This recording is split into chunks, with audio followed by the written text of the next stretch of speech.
We were outside to celebrate our Reflections participants and award winners, and you gave us time to thaw to some really beautiful music. So tonight you heard from the 9th grade Baradin Sextet, Ashling Hui, Simone Lim for violin, Julia Ray, Cadence Chen for violas, Helena Zhang and Catherine Lee on the cello.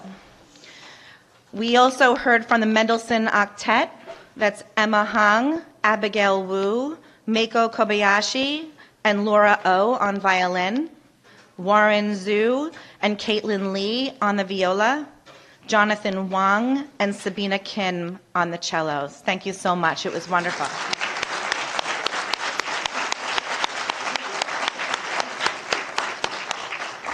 Please stand for the Pledge of Allegiance.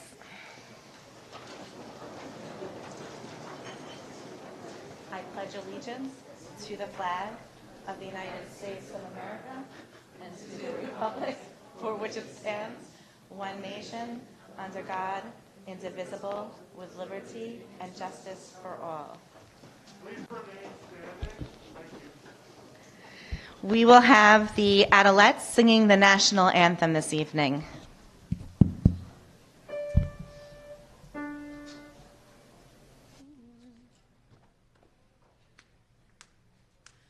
Oh, say, can you see by the dawn's early light what so proudly we hailed at the twilight's last gleaming, whose broad stripes and bright stars through the perilous fight o'er the ramparts we watched were so gallantly streaming, and the rockets' red glare, the bombs bursting in air, gave proof through the night that our flag was still there. Oh, say does that star-spangled banner yet wave o'er the land of the free and the home of the brave?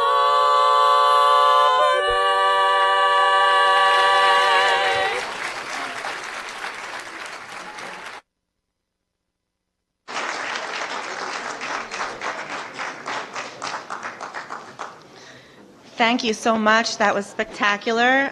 For the Adelettes, on tenor, Kaylee G. Lead, Lauren Schwartz. Bass, Demaria Katsoros. And baritone, Lauren Steiner.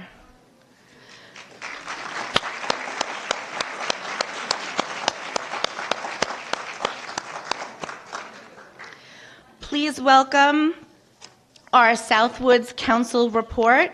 Isha Bhutani, 8th grade, Hayden Fleschel, 7th grade, Jacob Goldstein, 7th grade, and Bhumi Jobamputra, 7th grade.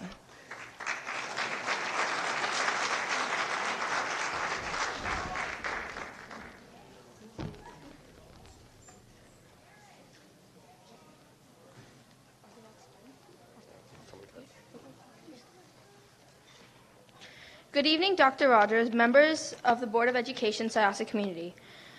Southwood's Student Council representatives are excited to be here in person to share a spring student activities update.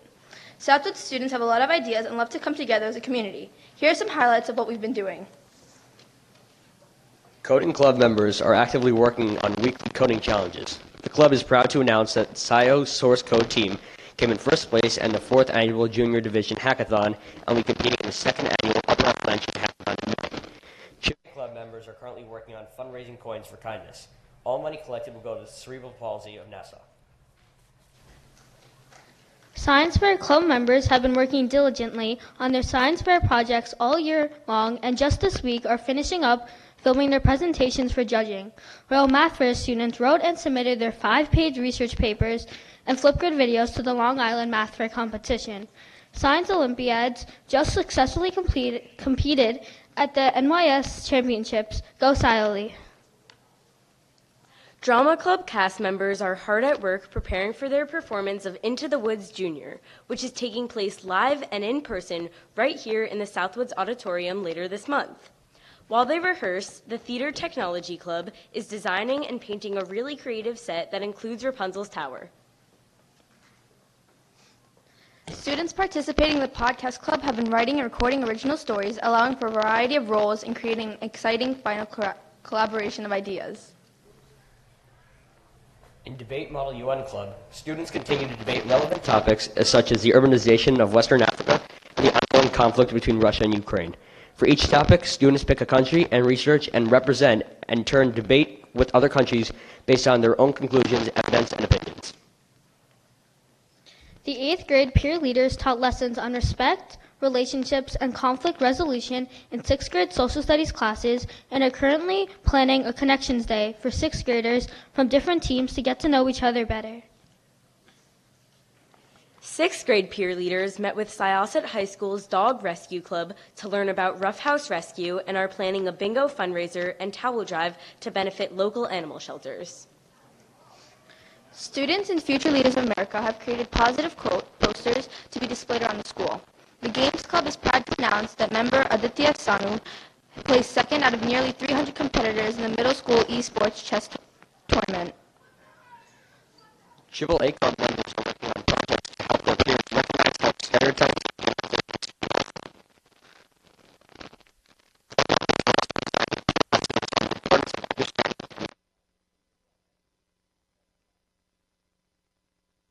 The Rubik's Cube Club meets to discuss strategies for solving Rubik's Cubes and to explore the math involved in its creation and solving. Dr. Rogers, the club members are wondering, can you solve a Rubik's Cube?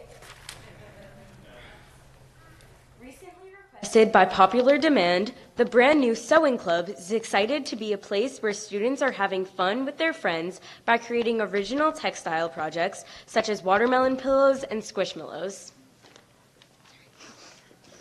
Video Production Club members have been working all year on expanding our morning announcements, video, and editing skills. Members are excited about the incoming changes to the TV studio and hopeful for more video programs in the future. Members of Comic Book Club have been reading, debating, and communicating all year about comics, superheroes, and the growth of the genre in general. It's an exciting time to be a comic reader and fan of superheroes. Book Club members have read many exciting books, including the book series Aragon, the Gone series, the Scythe series, and currently the Maximum Ride series. In Creative Writing Club, students have learned and implemented many writing techniques this year, including figurative language devices, dialogue, symbolism, sound devices, and irony, while writing a wide range of fiction, nonfiction, and poetry. In Nature Club, students have started to explore ways to utilize green energy in their hometown. This will allow a better environment for the nature we all love. Currently, they are creating a diorama of a local location to demonstrate the use of tidal hydropower effectively to lessen local non-renewable energy. Jazz Band is playing morning gigs in the Southwoods lobby and looking forward to performing in the upcoming District Jazz Festival. Dance Club members are learning new dance styles and choreographing their own pieces. Multicultural Club hosted an amazing multicultural week, sharing presentations about various cultures and hosting interactive workshops for PE classes. Activities included cultural dances, music, and games. All students enjoyed dances, music, and games from around the world. Pure Talk students helped out by facilitating a craft table and holding guided discussions on Irish and Dominican culture. Members of the Art Club are currently working towards the New York Art Teachers Association's competition, the Olympics of the Visual Arts, which will be hosted virtually next month. The students are busy working in the drawing category as a group. And finally, as for us, the Student Council has been busy collecting essential items and packing backpacks for the Brooke Jackman Foundation to help refugees of Ukraine. Additionally, we are organizing and planning our annual talent show, Southwoods Got Talent. Come see our homegrown talent right here at Southwoods on June 1st. Thank you all for the opportunity to share all the exciting activities at Southwoods Middle School. We're all proud of the ideas of the great ideas, effort, and enthusiasm that makes us #SioStrong. Have a wonderful rest of your evening and happy spring.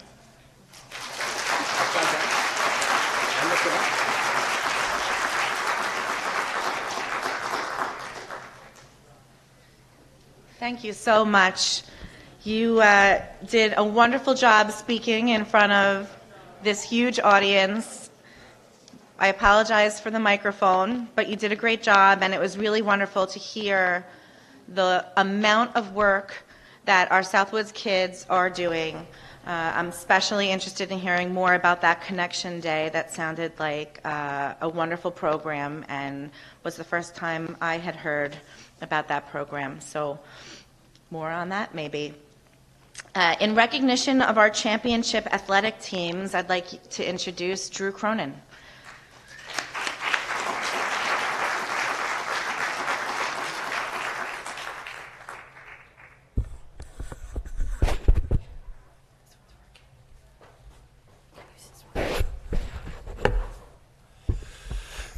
Good evening, Dr. Rogers, members of the Board of Education and the community. It's a pleasure to stand up here again. What makes it really special is the fact that we do have the kids in attendance tonight, along with our coaches.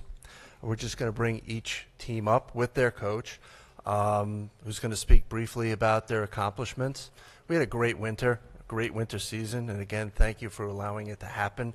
I'm not going to say it wasn't up and down with the COVID situation, but I tell you the district really made it work. I'm going to bring up Mr. Cardona, who's going to be our first speaker tonight on behalf of boys basketball. That team will stand up there. This is our first group, so we're just going to get through it. Boys basketball up there. Mr. Cardona will come to me. Mr. Cardona will say a few words, then we'll have a picture.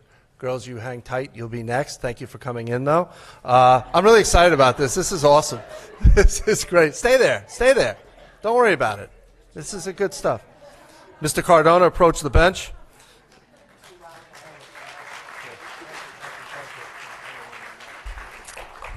All right, I won't speak too long. I just want to say it was truly an honor to coach the boys varsity basketball team this year. You could argue that, actually you can't argue, this was the best team that I ever coached. This was the team that has finished the regular season 19-0, which was the only team to finish in the boys basketball program in school history undefeated. And I credit that. You can clap it up.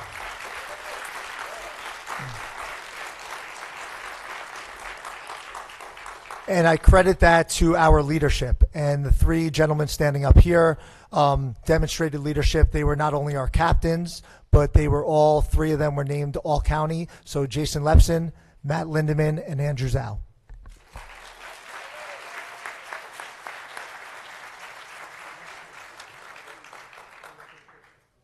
In addition to that, Mr. Cardona was voted the Conference Coach of the Year. Congratulations.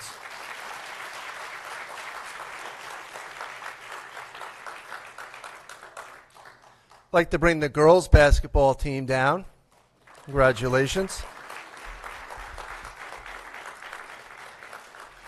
Mr. Ferrer could not be here tonight, but he was kind enough to send a brief statement that I'll read. The team had a lot to be proud of, finishing 19-3 overall and extending their undefeated streak in conference to 47 wins over 5 seasons, ultimately earning their 4th straight conference championship.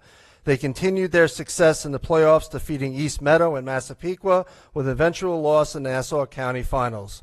Once and for all, an overall successful season, and best of luck to all of you. The members of that team that were all county recipients: Sophia Cuomo, Carly Greenbaum, Lila Grubman, Melanie Lowe, and Jillian Oreski. Mr. Ferreira was also voted Coach of the Year. All of the girls here were all county. Lila was the Nassau County Player of the Year and Defensive Player of the Year. And as I said, Coach Ferreira was voted Coach of the Year. Girls, what an outstanding season. So much fun watching you play. Such a great team, and you all really pulled for each other, which made it great. And your sportsmanship, second to none. Outstanding. Great job. You got your pick? Stand next to each other. Flash the certificates. Beautiful.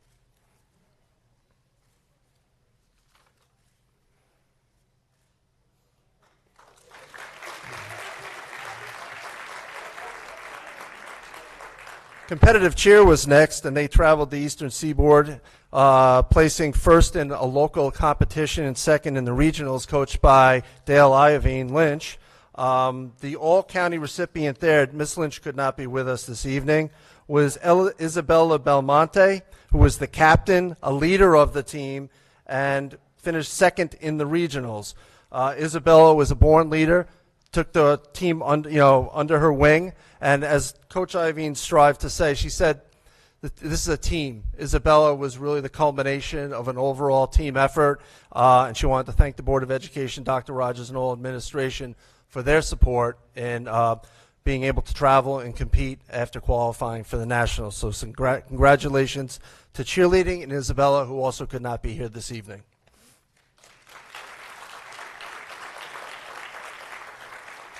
I'd now like to bring up Mr. P.J. Moon, who is in charge of our fencing program, both boys and girls, who'd like to say a few words about their season.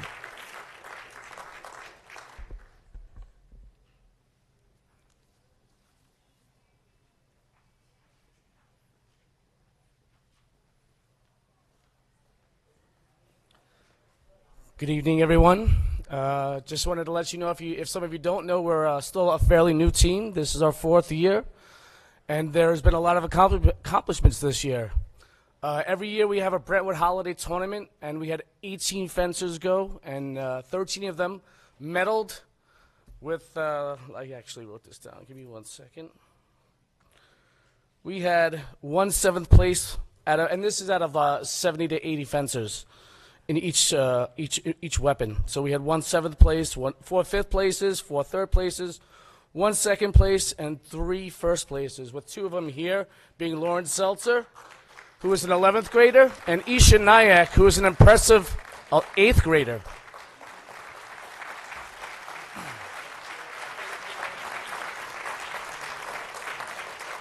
We had several all-county fencers, which all of them are here right now today.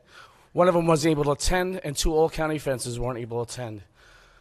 We are coming up, and we're coming up big. This is our first year. The girls made the counties and placed 3rd, and this is the back-to-back year for the boys being undefeated 10-0, and winning the counties by 1 point this year. But I have a feeling both teams will be back next year with the possible victories in the All-Long Island and All-County Championship. Thank you. Congratulations. Hold up your clap.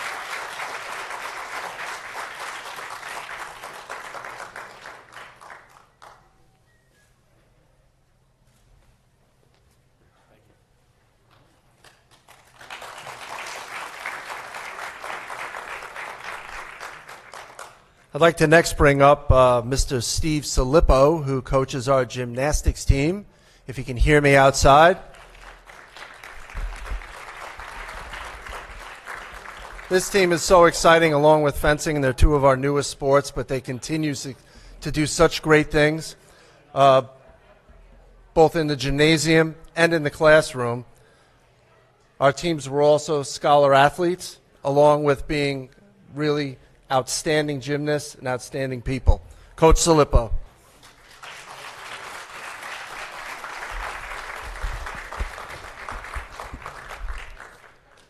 Good evening, everyone. I just want to say thank you to the board, to Drew, Dr. Durante, Dr. Rogers, for all the support that you've given us over the years. The gymnastics program has only been around for 5 years, and the support that you guys have given us is greatly appreciated. They love when you come and watch after your long day of work here and getting on your busy schedule. We really appreciate you coming down and seeing what we do, and thank you very much for all of that.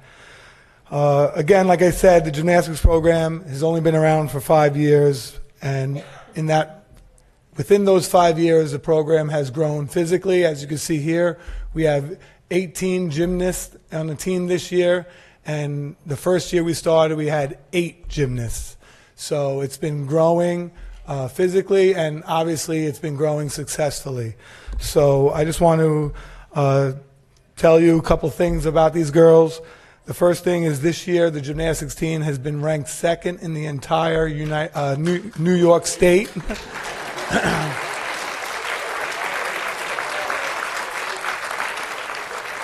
That is out of 100 teams in New York State, so congratulations to them on that.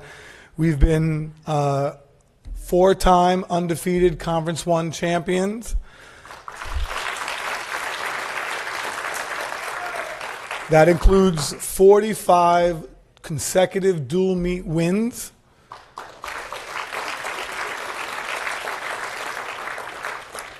They have been 3-time county champions, and the last 2 years it was consecutive. So congratulations to them on that.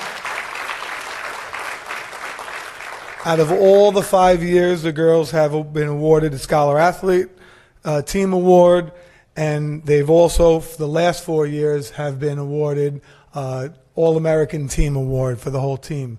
So congratulations to that.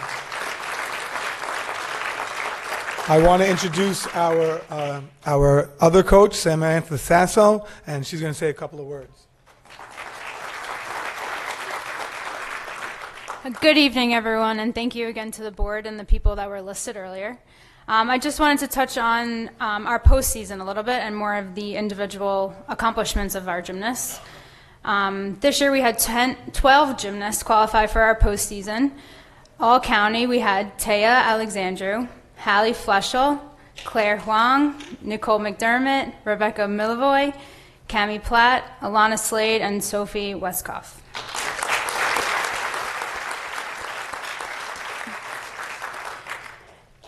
We had 4 girls qualify for state team. So all state was Allie Jacobs, Jenna Kohlberg, Leah Chin, and Millie Wu.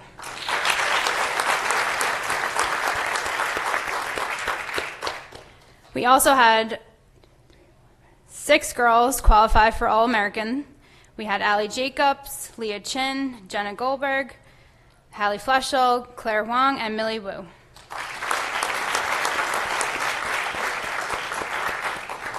And lastly, and I'm kind of sad about this because we do have to say bye to 4 seniors this year. I just wanted to highlight their accomplishments over their time on our team.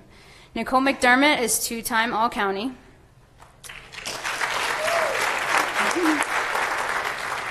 Claire Wong is 2-time All-County and 1-time All-American. Millie Wu is 3-time All-County, 2-time All-American, and 1-time All-State.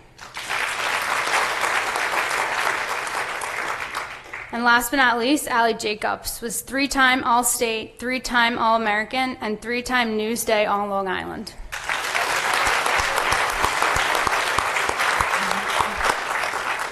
And thank you, everyone.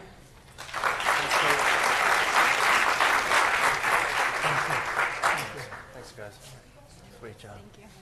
Who's the photographer? Oh, right here. This is a big one. It's a bit, they have to get together. Come on, you guys gotta do it. Let's go.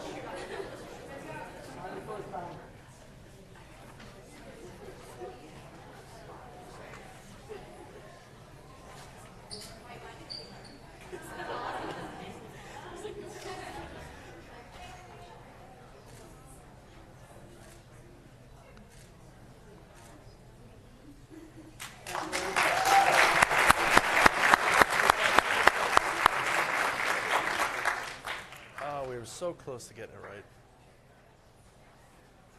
We rehearsed. I'd now like to bring up Ms. Jennifer Ross, who will introduce our kickline team. The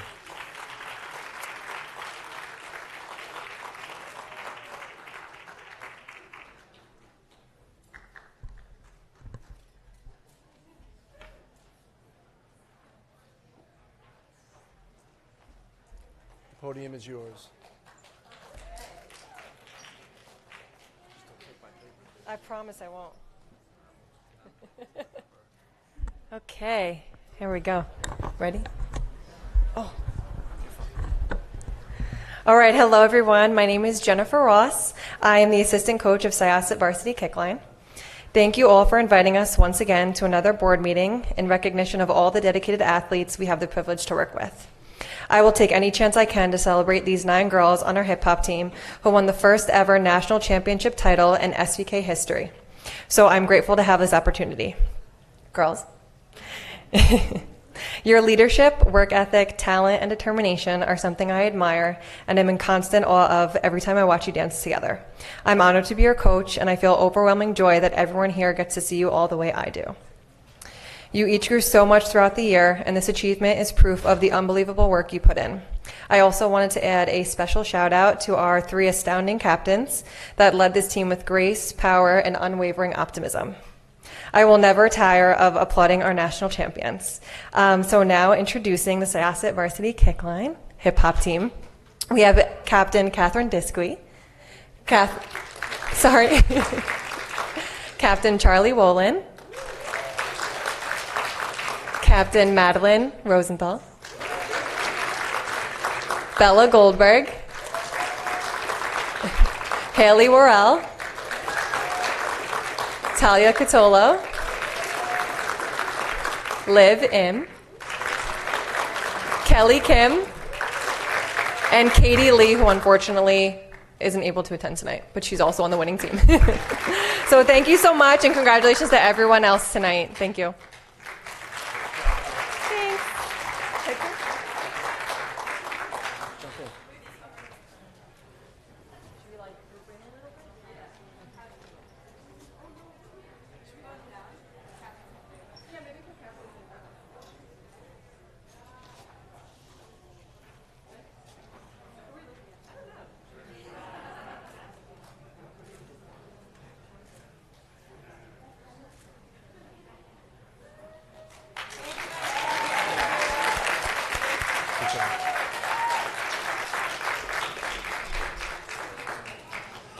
I'd now like to bring up Mike Cipollino, who coaches our boys swimming team, along with the girls swimming team. Come on up, Mike.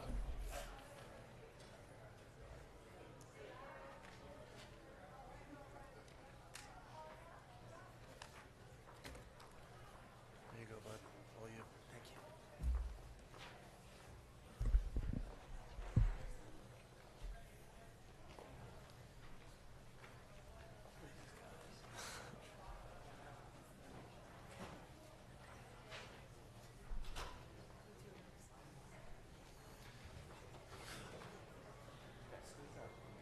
I'd like to begin with a big thank you to the Board of Education, Dr. Rogers, Mr. Cronin, and to all of administration for the tremendous support that you give to our district-wide aquatics program. I would also like to thank the swim instructors and coaches of the swim lessons program, Stingrays club team, and middle school team who work to develop our swimmers at a young age, as well as to varsity assistant coach Mark Acuto and diving coach Megan Gunning for all of their hard work and dedication.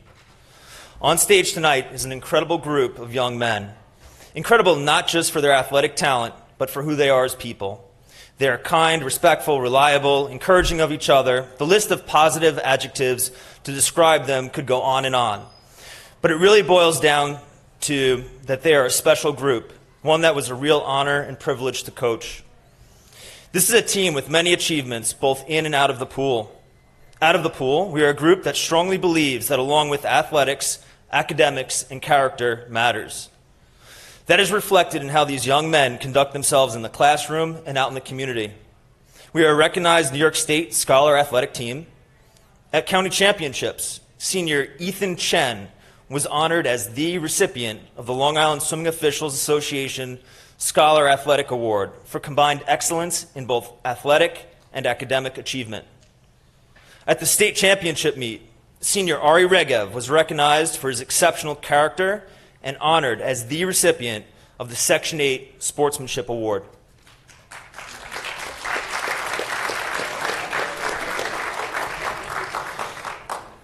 In the pool, this year marked our 7th consecutive Conference 1 championship, which included 7 consecutive undefeated dual meet seasons for a total of 64 consecutive dual meet wins. This year also marked our 4th consecutive county championship win. Individually, we had 10 swimmers earn all county honors, including senior Ethan Chen, sophomore Ethan Chan, sophomore Alan Chu, senior Austin Fay, junior Jack LaBianca, senior Anthony Park, senior Ari Regev, sophomore Nicholas Yang, senior Zachary Yasinov, and senior Danny Zhang. Some of their outstanding achievements included senior Anthony Park as county championship in the 100 freestyle, our 200 freestyle relay composed of seniors Danny Zhang, Anthony Park, Ethan Chen, and Austin Fay, placing first in the county, earning all Long Island honors and setting a new school record. And our 400 freestyle relay composed of seniors Ari Regev, Anthony Park, Ethan Chen, and Austin Fay, also placing first in the county, earning all Long Island honors and setting a new school record. Thank you, gentlemen, for...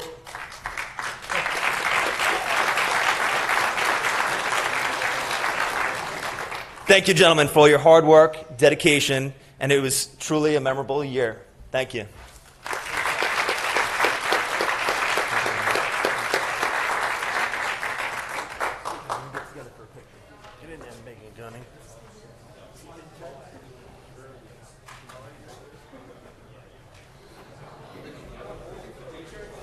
I'm going to sing a few tunes.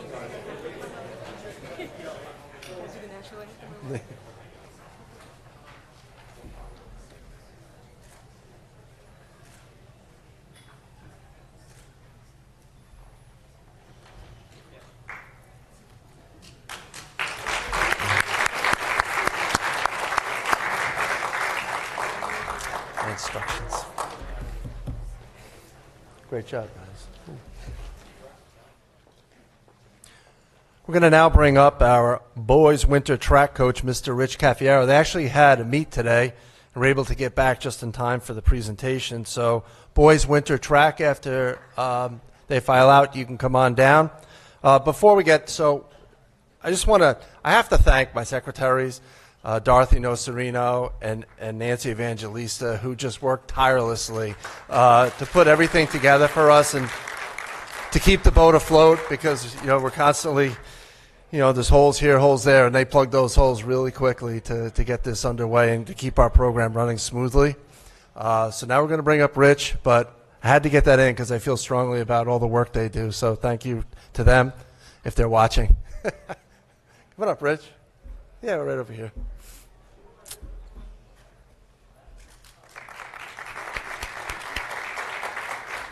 Don't take that.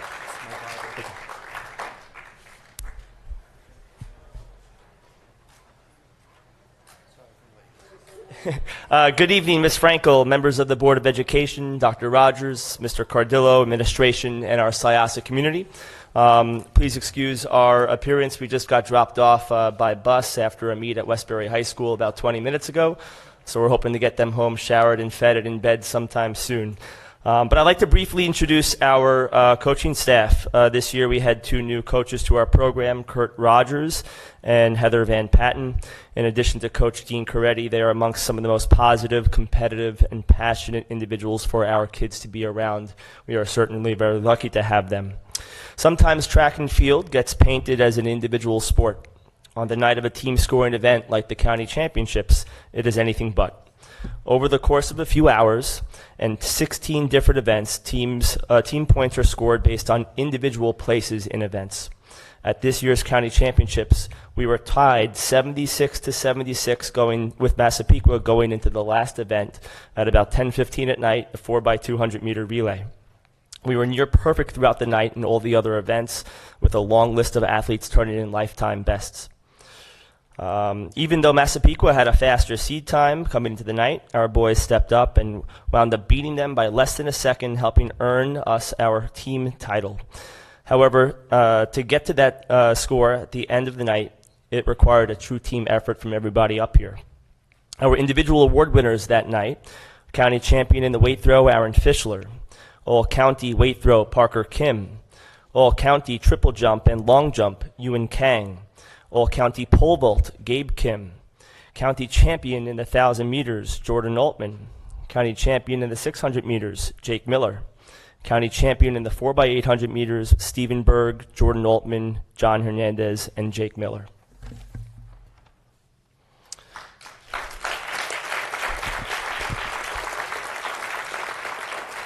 Also competing that night over the course of all the events are the other individuals that you see up here. There's about 120 athletes that are on our roster. These were the competitors that night at the county championships. I'll briefly list them: Luis Cruz, Stefano Sanchez, Timothy Chan, Seth Zyman, Joseph Angadi, Yamato Furukawa, Matt Robotham, Anush Patel, Matt Jarosa, Daniel Chan, Nishanth Naveen, Griffin Maskell, Aaron Chiang, Nick Chan, and Russell Irfan. No post-county meet blues for us, though. Our 4x800 meter team of Stephen Berg, Jordan Altman, John Hernandez, and Jake Miller placed 9th at the New York State Championships, missing all-state honors by just 1 place. And most impressively, if you could take a step forward, Aaron Fischler and Parker Kim both earned all-state honors in the weight throw. That means they're top 6 in New York State.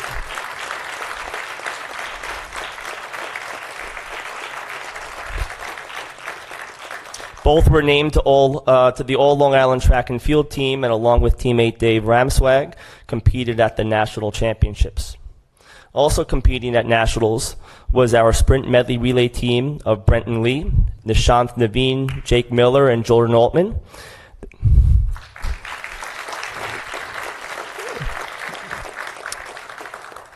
The team ran the 5th fastest time ever by a Nassau County school, and it was not our school record. It's the 2nd fastest time that we've run. We'd especially like to thank our athletes, our parents, our athletic director's office for all the work they do, and our administration for all of our continued support. I don't know if it's been said, but last year when we did intramurals, for the first time we were outside and we were trying to get back to normal. It was really a wonderful thing, and I think it gave us a leg up on a lot of the competition, getting a head start. So thank you for everything. Have a great night.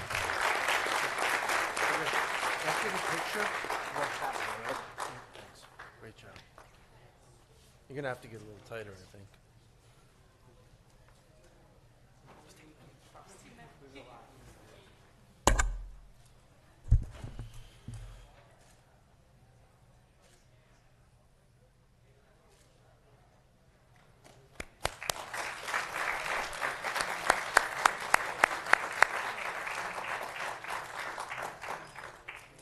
Now our girls track coach, Mr. Michael Spiteri.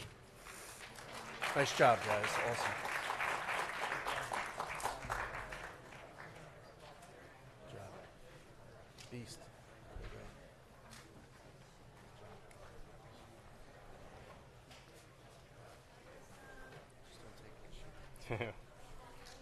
Thank you, Drew, Board of Ed, community. We appreciate you letting us be here to represent all the accomplishments from this past season. The girls here represent a small glimpse of a program that has 60-plus girls.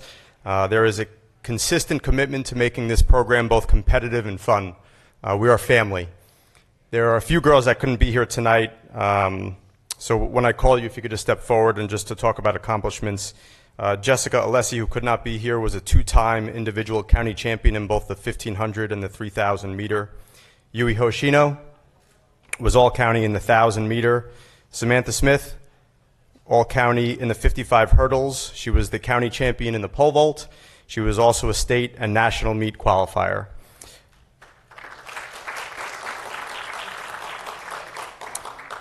We had all 3 relays were all county, and one of them was county champs. The 4x200 were all county. That's Sophie Wang, Nicole Wang, Samantha Smith, and Krista Ferraro.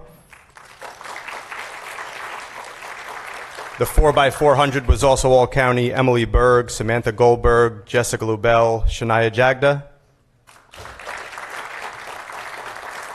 And the 4x800 were county champions. That was Jessica Alessi, Yui Hoshino, Mallory Nityet, and Melissa Tanieri.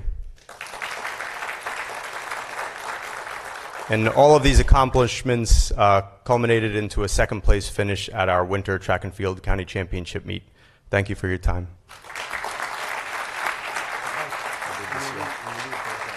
Awesome job.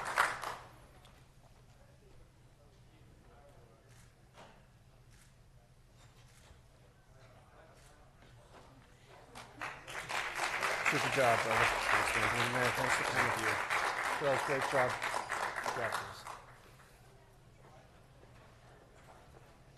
Now I'd like to bring up Mr. Ron Abatelli and Mr. Rocco Graziosi for our wrestling program. And Mr. Steve Triosi has joined us this evening.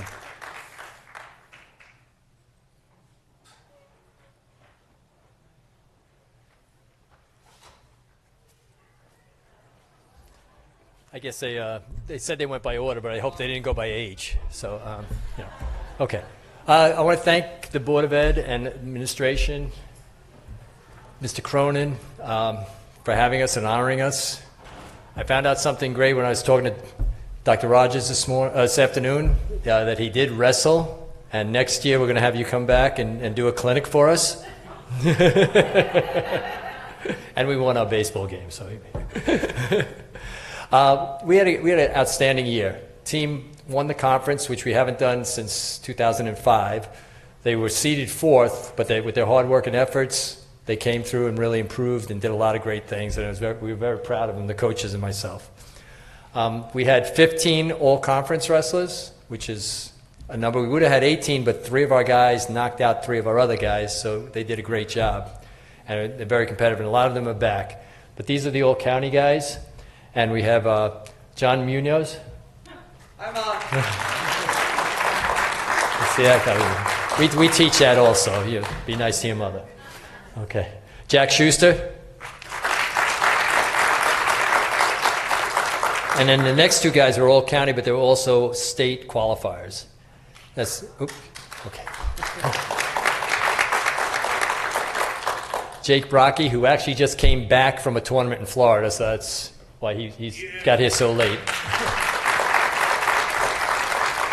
And our county champion, Zachary Keno. It's actually Keno Zachary, but everybody always mixes it up, so that's why I said it like that. But okay, I want to thank everyone again, and hopefully we'll be back next year with even more people. We'll have a bigger crowd. Okay, thank you.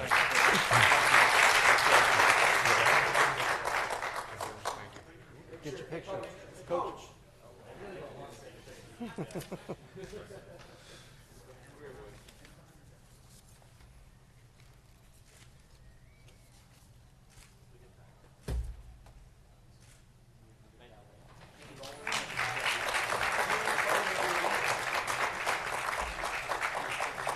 Nice job, guys. So in conclusion, we had a very successful winter season. Thank you for everyone for coming out and supporting our program. Tremendous effort by the athletes and the coaches, and we're going to try and continue that for the spring. So thank you very much.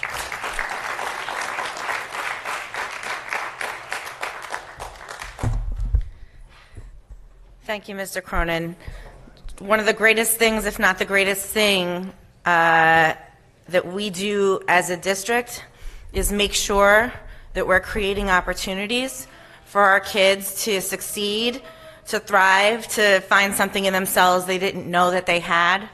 And that's no small effort. That takes an effort of every single person in this district.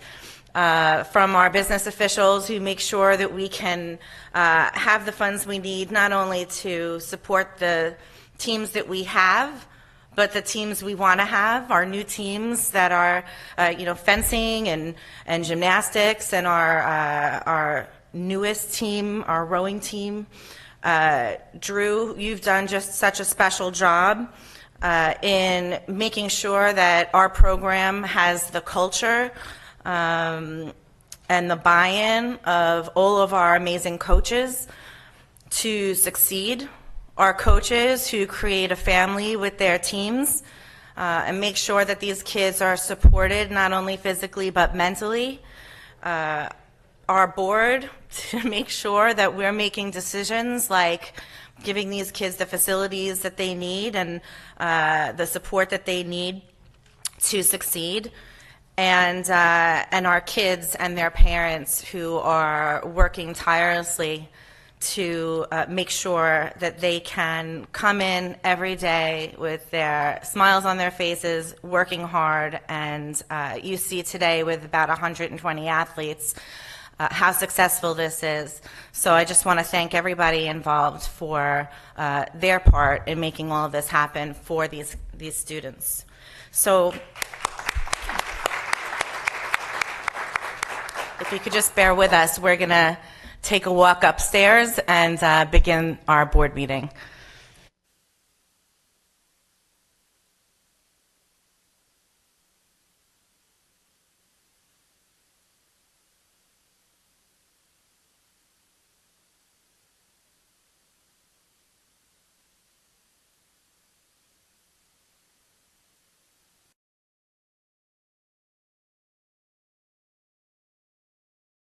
Have an agenda. There are agendas outside. We begin with the budget information meeting for 2022-23. Dr. Rufo, please.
Good evening.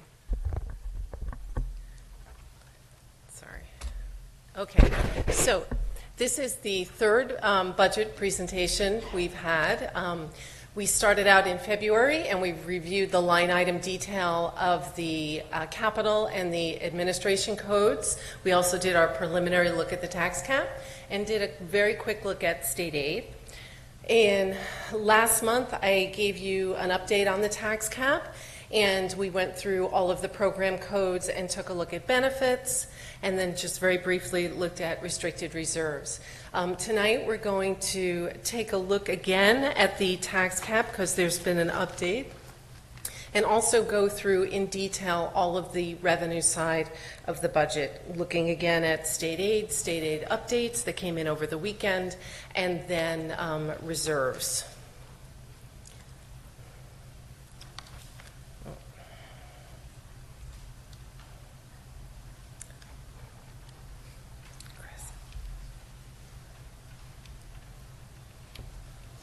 Isn't that an answer? Just, thank you.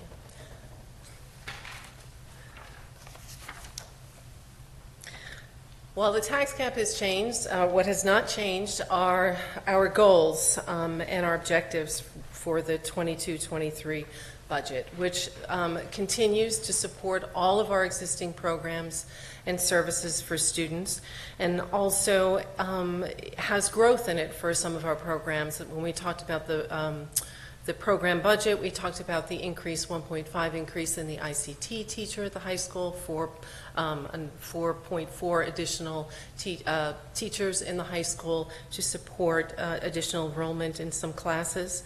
We talked about the expansion of the summer school program. So we're planning for a program in the coming summer that resembles the more expanded program that we had last year. We continue to be focused on the social and emotional well-being of our students.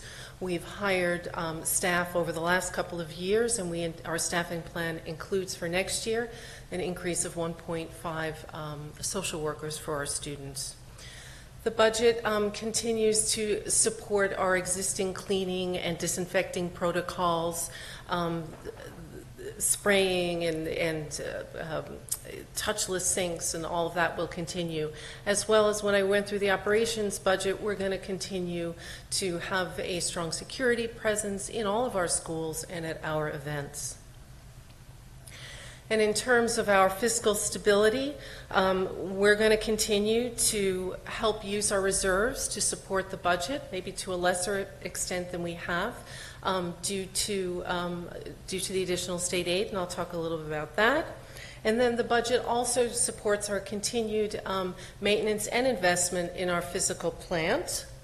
And as I went over, this is the current list for the projects that are included in the transfer to capital line.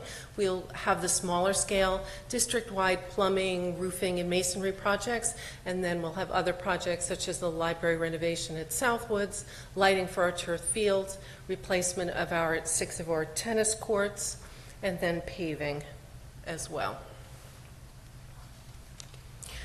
So we've been able to maintain our programs and services and dedicate resources to our facilities in a challenging fiscal climate.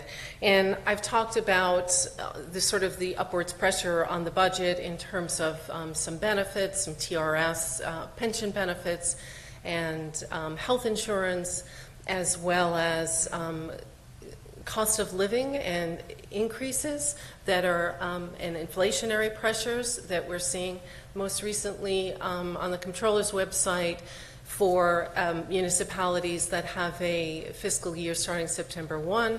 They're looking at a 5.7% allowable growth in their tax rate. However, that's capped at 2%, or their calculated rates. So certainly, given all of these budget pressures, the state aid news is certainly helpful to us. And before we go into detail, I just wanted to point out where we stand right now, which is at a tax levy increase of 2.36%. Our calculated tax cap is 2.61%. So we're proposing a budget that's approximately $525,000 under the tax cap. We have a budget-to-budget increase of 4.32%. And when we look at the cumulative amount of savings that we've been under the cap, it's at about almost $11 million, at $10.8 million.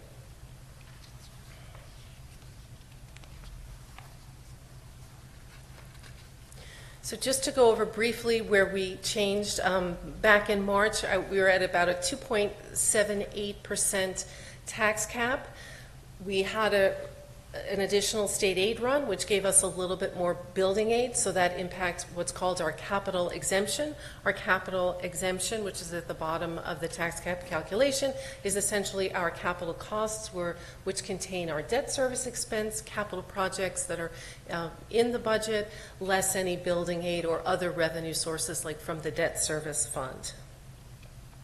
And you may recall that about 2 years ago, we had some transfer from our debt service fund that helped bring our tax cap down, and we're going to look at that again as a revenue source this year. So our tax cap number limit is at 2.61, and this is just the screenshot from the Comptroller's website.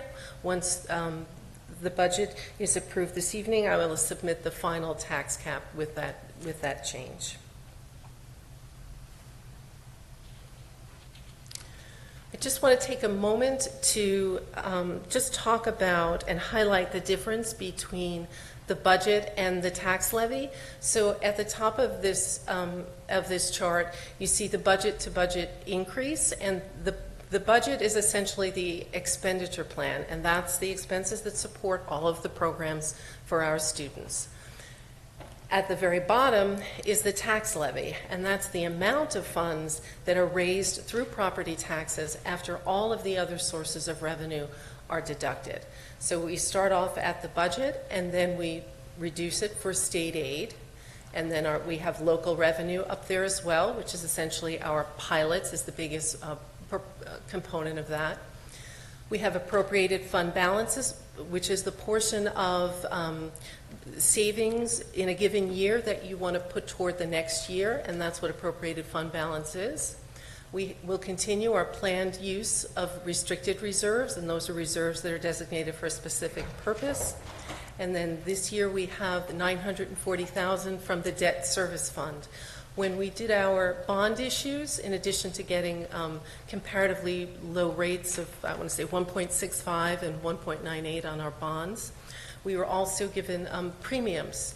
And so those premiums, you can kind of think of it like points, and those are in our debt service fund, and we're going to use those to offset debt service expense next year. And that arrives at our estimated tax levy, which is 2.36%.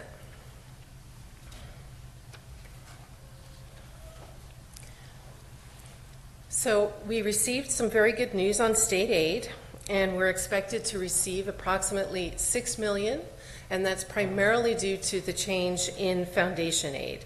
And I'm going to go to foundation aid in a moment, but I just wanted to bring your attention to two more aid categories, about fourth line down, and that's the BOCES aid of $3.8 million. And that represents about 15% of our total state aid, and that's an expense-based aid. And so we get aid upwards of 50% on some of our projects. And I've talked about how we do a lot of technology projects through BOCES, and that comes back to us in the subsequent year in the form of BOCES aid. The other aid category I want to bring to your attention is beneath that, in transportation aid of about $2.9 million. That represents about 12% of our aid. And the increase over the 21-22 is not really reflective of anything materially different in transportation. 21 and 22 transportation aid was reduced because of the closure of districts in the prior year, so therefore transportation expenditures were lower, therefore the next year the aid is lower.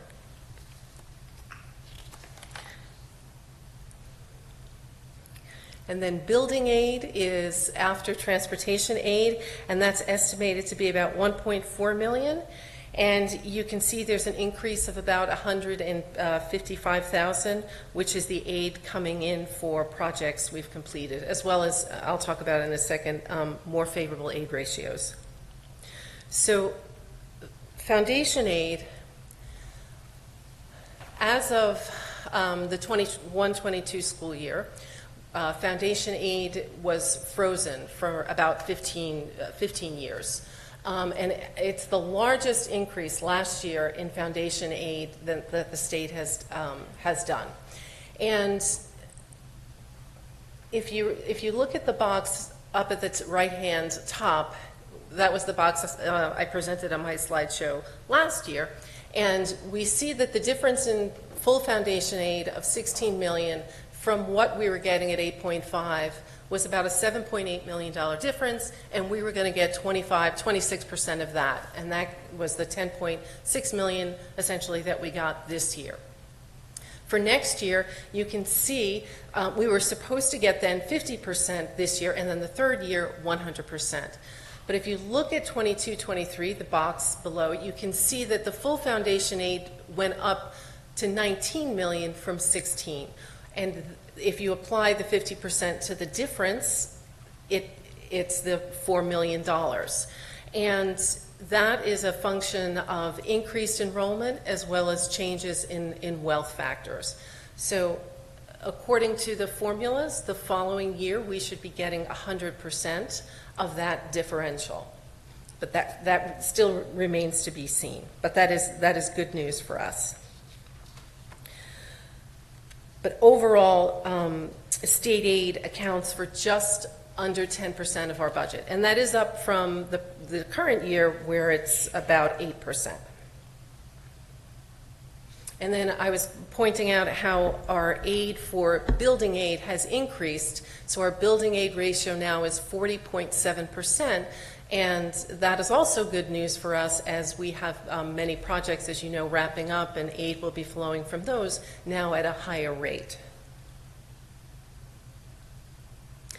So universal pre-K, we also got some news over the weekend that we're still sort of sorting through. But on their state aid, our last state aid run from the governor's proposal, we had the same allocation as we did in the current year, $642,000, which is provides at $5,400, which is the maximum allocation, provides aid funded through the grant for 119 students, and that was our plan for next year. And over the weekend, we received a new run with an allocation of $1,063,000. And there's lots of emails flying back and forth among business officials and others trying to determine what that all means. And as soon as we know, we will be able to communicate. But again, that seems to signal an increase in UP Cape funding for next year. I'm not sure how long that will continue. Okay, local revenue sources account for about 4.6% of our revenue, and as I said before, the majority of it is in LIPA and county and town pilot payments. And we also have interest is in local revenue, and the unclassified portion represents refunds of prior year adjustments, premiums that we receive on our TANs, and other sort of miscellaneous revenue lines. We plan to use our fund balance, as we have over the past several years, to help support the the subsequent year's budget. And you can see we were starting in 18-19 trying to bring that down a little bit. And then, of course, we had the pandemic in 2021 and had funds from the closure in 19-20 that we could put towards the challenges that we faced in 2021. In last year's budget, we brought that fund balance contribution down to 2.8. And we're proposing for 22-23 to bring that down to $1.7 million.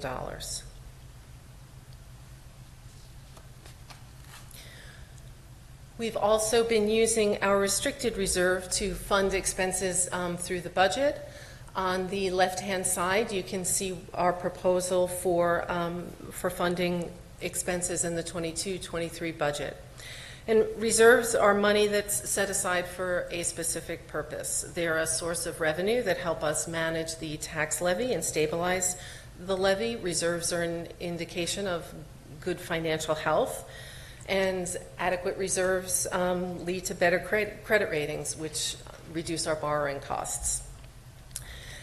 The reserves are reviewed each year by our auditors, and they are actually submitted in all of our New York State property tax report card filings.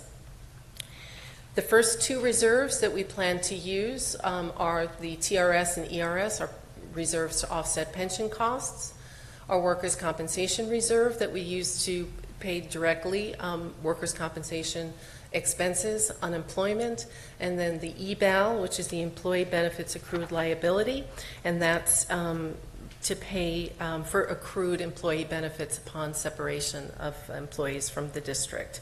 So while we are supporting the budget with reserves, you can see we're bringing that down by about $300,000 for next year. And this is the property tax report card that once the budget is approved, I will submit to the state by tomorrow. And that's what I was describing, is they require the listing of your reserves, your reserve balances, and your plans for allocation for reserves. So that is the revenue plan that supports the expenditure plan. And our next meeting is the budget hearing on May 9th. Thank you, Dr. Rufo. Are there board members who have questions for Dr. Rufo with respect to the budget plan? Tom? Dr. Rufo, thank you so much for doing a great job of keeping us fiscally healthy.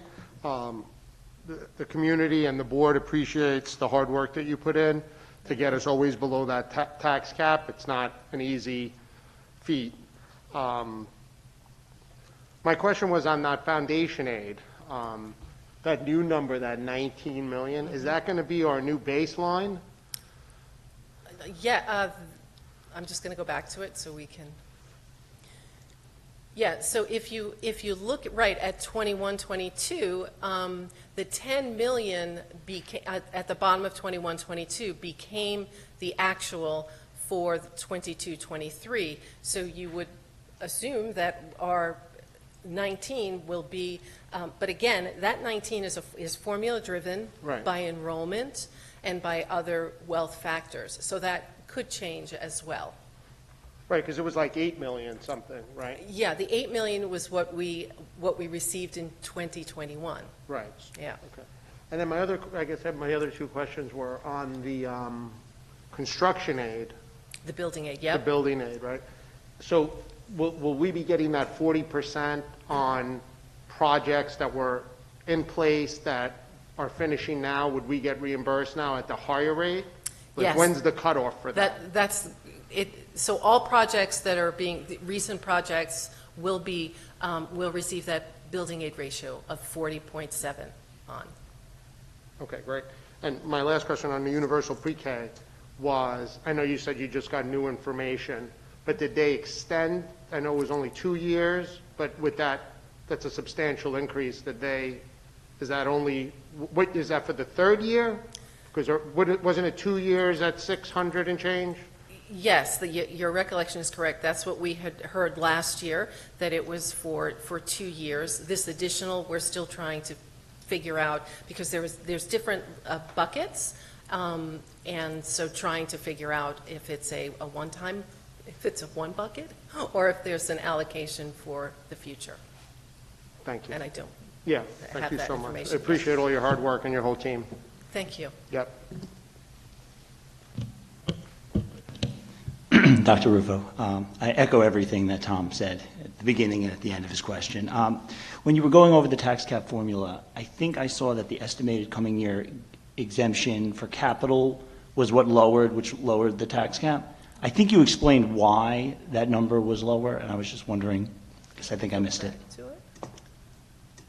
Oh, I'm sorry, I went the wrong way. It was one of your first slides. Yep. Okay. So the 6.4 in estimated coming year exemptions. Yes. So that's the number that went down from last month? Yes, it went down a bit, and because when you get building aid, it reduces the amount of your capital expenditure, because you can, the formula essentially is there's several little pieces of it, but the most material pieces are your debt service and then additional capital work that you're going to take on in the next year minus building aid. And so if your building aid goes up, that's great, but it also reduces your tax cap. Okay, and that was, so this number is now final? Yes. Okay, thank you.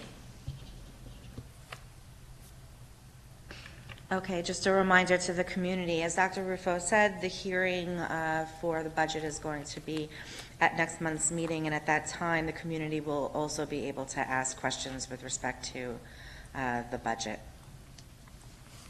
Okay, next is approval of minutes for the March 21st, 2022 and March 29th, 2022 meetings. May I have a motion, please? Mr. Greco, seconded by Ms. Levitan. Are there any questions? All in favor? Opposed? Any abstentions? Dr. Rufo, please give us the treasurer's report.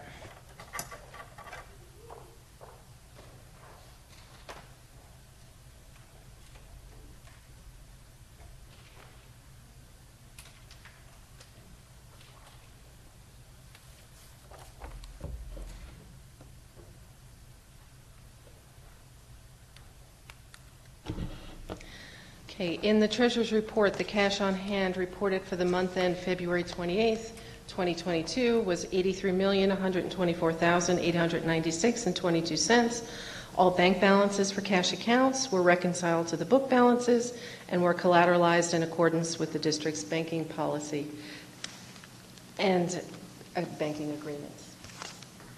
Thank you. Thank you, Dr. Rufo. May I have a motion to accept the treasurer's report? Ms. Koshia, seconded by Ms. Chang. Are there any questions? All in favor? Opposed? Any abstentions? Okay, Dr. Rogers, you're up. Thank you very much. And We have had these recognitions of student athletes and our performing groups in various different configurations, and I really thought that tonight's way of honoring our athletes and celebrating our musicians was really a very special way to do it, and we got to enjoy seeing their faces instead of seeing them from behind, which was great for us as well.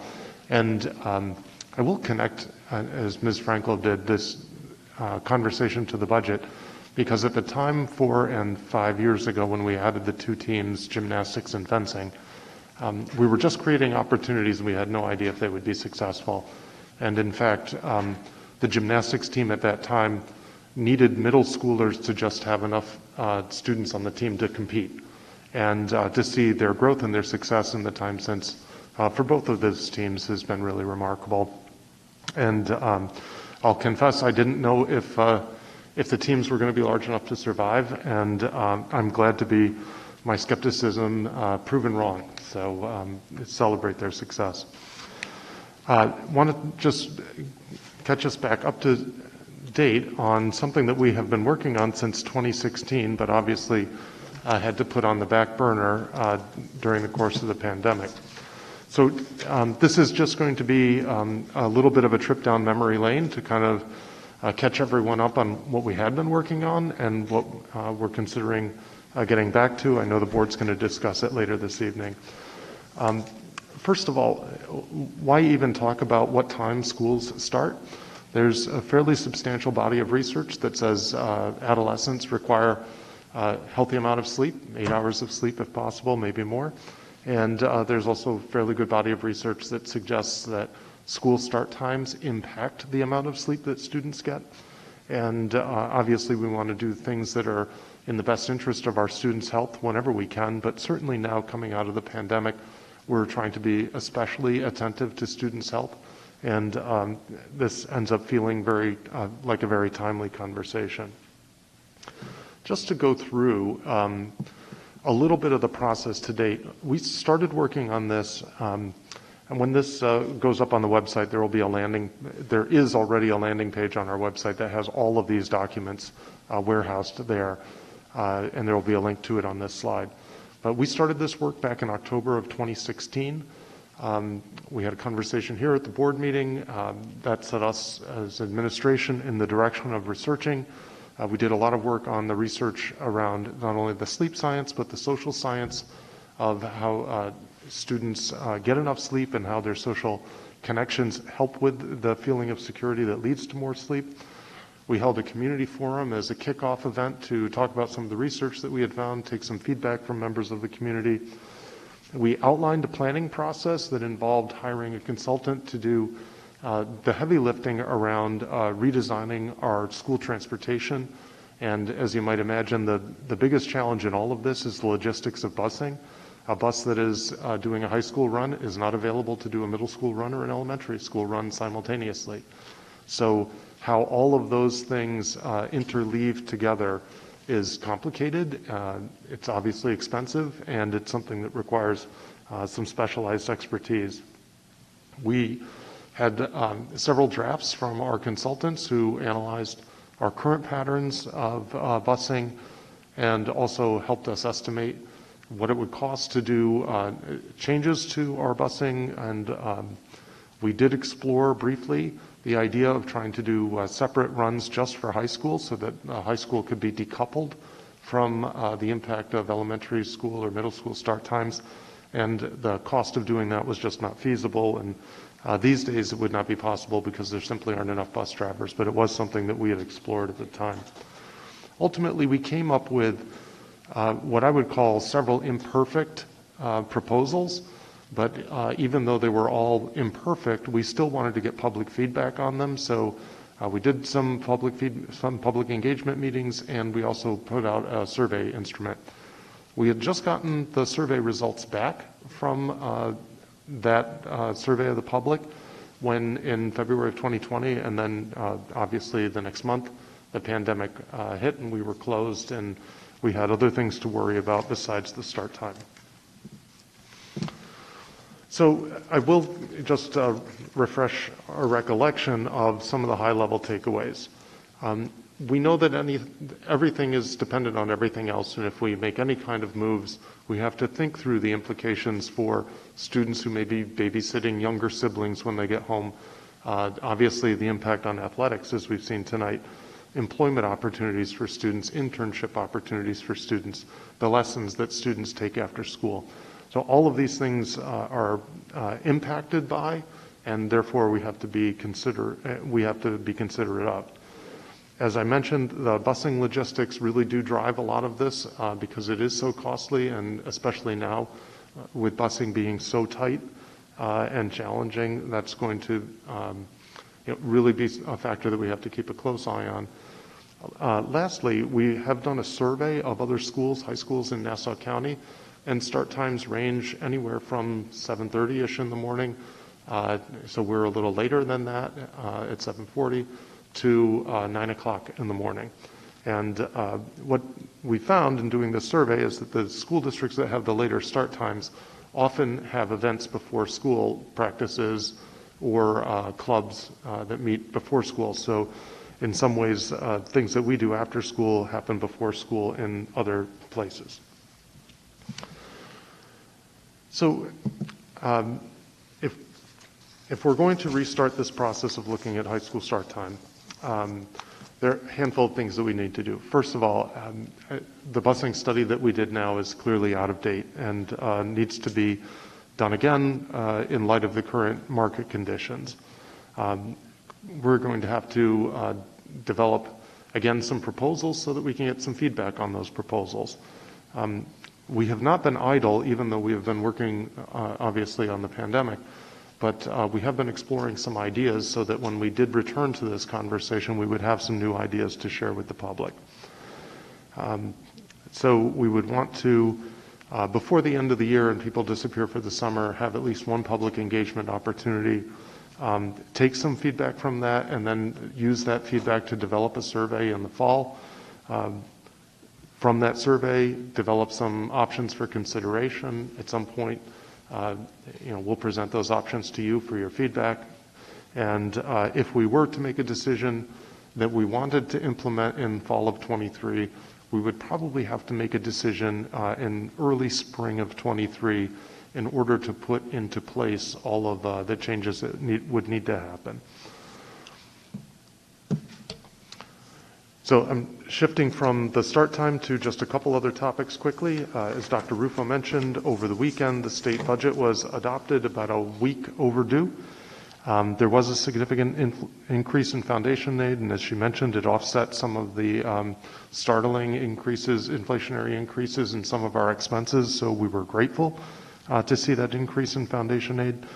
And just parenthetically, Mr. Rotolo, to your question, the way foundation aid works, the reason for the big jumps is because there was a formula calculated for what we were entitled to, but we were never funded at that full amount.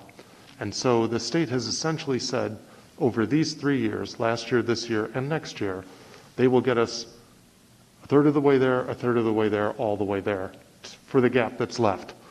And when Dr. Rufo was answering your question, the baseline, your question, is predicated on how much of the gap is left.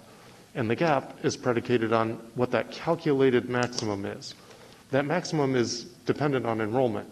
So the maximum has been going up because our enrollment has been going up, so that's good. The state is recognizing our enrollment and trying to give us money for it. The other thing that is happening is the state average wealth. There's a wealth calculation, and that wealth calculation has been increasing on a state average. So Syosset looks relatively slightly less wealthy because the state average is going up. And the best analogy I have for this is when the tide comes in, the desert island looks shorter, right? But the desert island hasn't moved, it's just the tide came in. So we don't know what will happen with that state average a year from now. It could drift up a little bit, it could drift down a little bit, and that will affect the amount of aid that's generated and calculated. So we can't predict it with any precision, but we do know that there will be another large batch coming next year. We just don't know quite, we can't be precise about what that will be.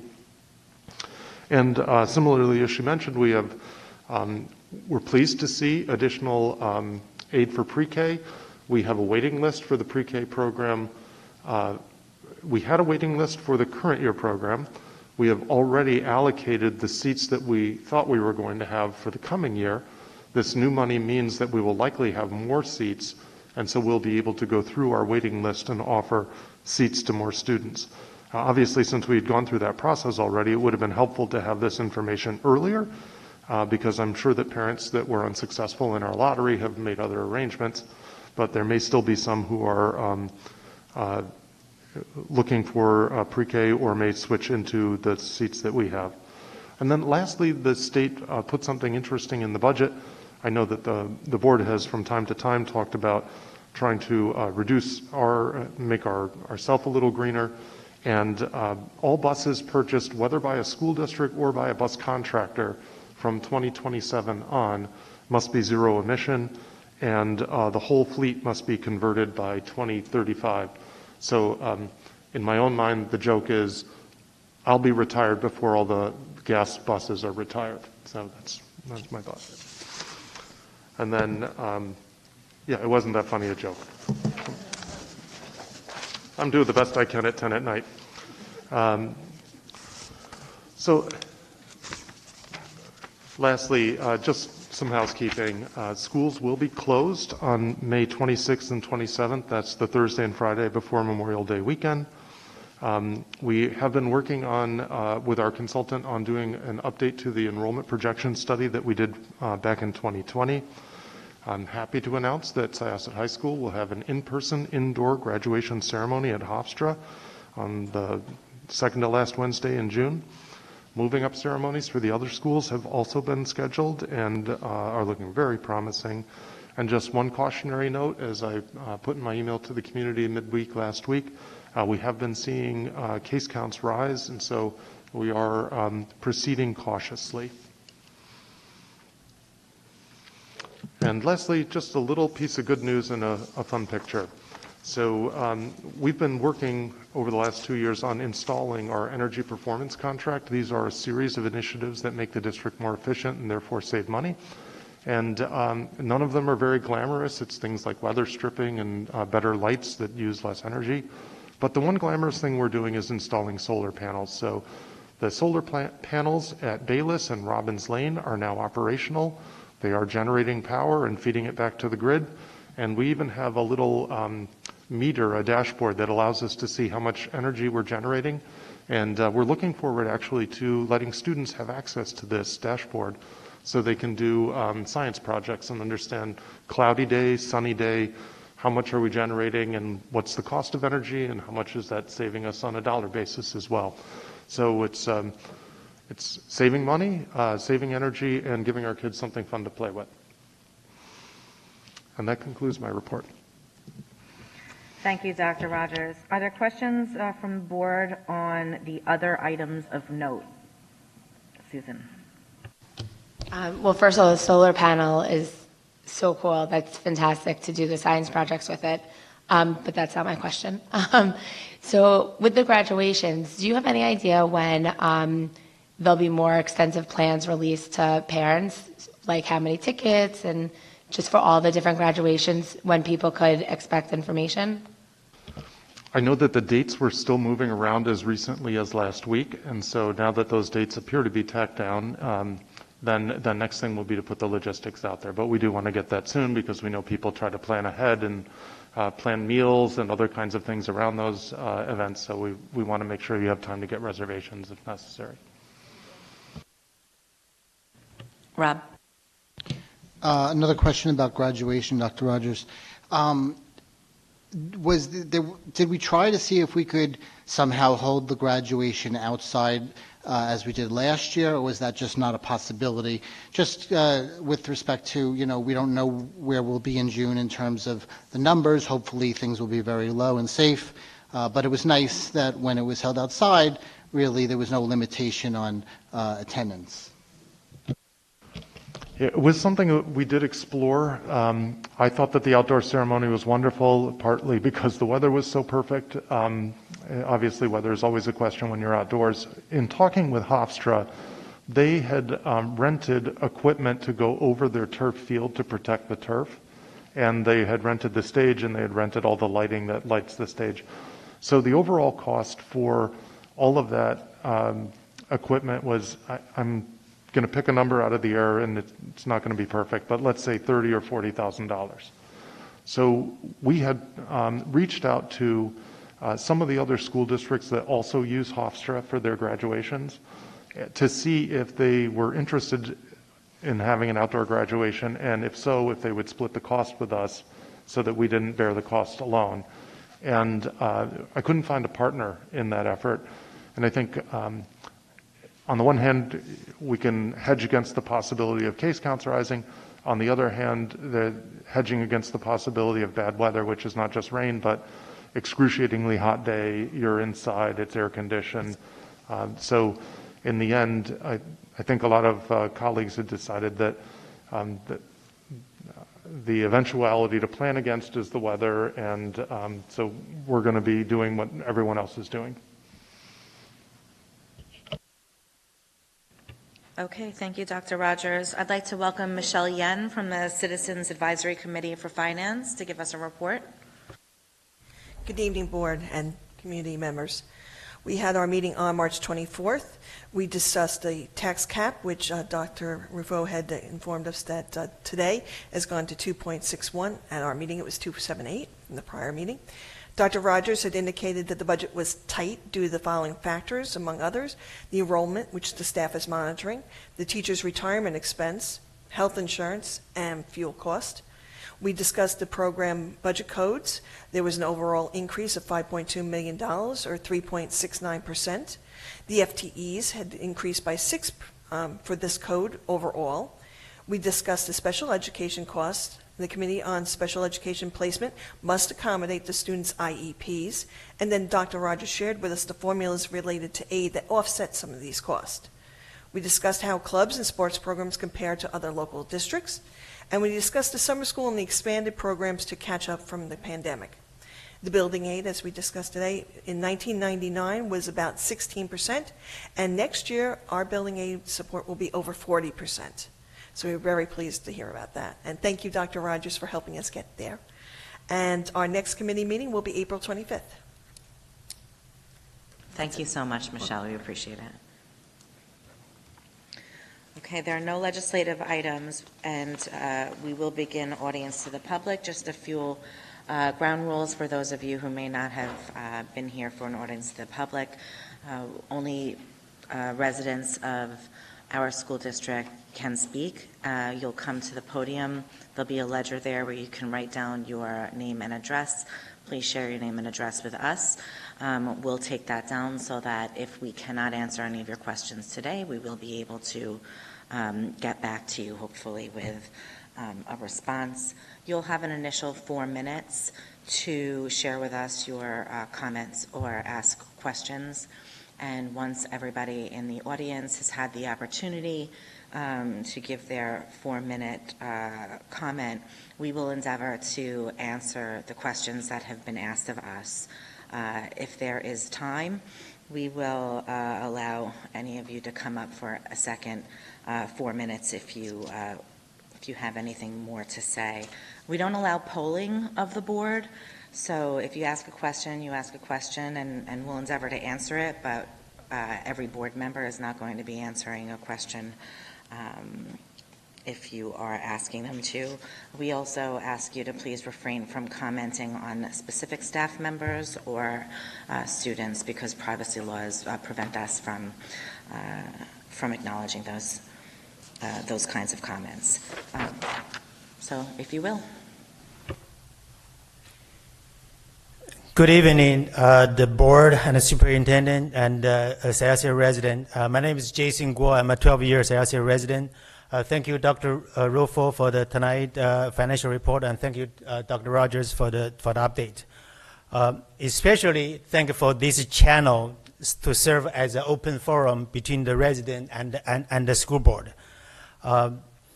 From our last month conversation, that I know many of the topics that the parents concern, such as gender confusion education, such as allowing the school nurse to give kids a COVID shot, such as the CRT. Many of those topics are out of the school boards, are not up to the school board to decide. Instead are coming from the regulations of the New York State. Now we know that the resident and the school board, we are on the same side. We are not on the opposite side. We are on the same side. We are the ROIs. If any of those unwanted agenda pushed into our school, any trustees' kids will suffer same as my own kids. So even if I'm lucky enough to win the election for this year, my kids will continue to suffer regardless. So topics like a pronoun of him or her should be a 3-year-old grammar lesson, and it should not be a social study lesson. English is my secondary language, and I can still tell very clearly the difference between him and her. Over the years, school board, superintendent, and the attorneys work a lot behind the scene and may have took a lot of criticism where the real criticism should go to the New York State. For example, how many funds that we received as a school in order to enforce the school, the New York State mandate.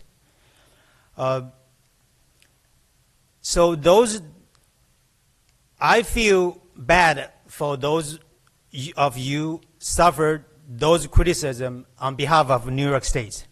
For this reason, I'm proposing that we set up more committee to engage more residents to make all of these decisions together and explore more options so that the school board or the superintendent or even the attorneys does not have to suffer this criticism by themselves.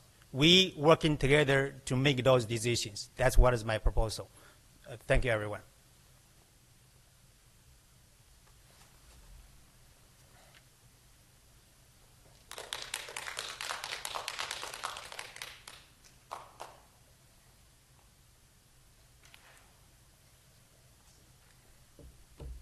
Okay, Tanya Getz.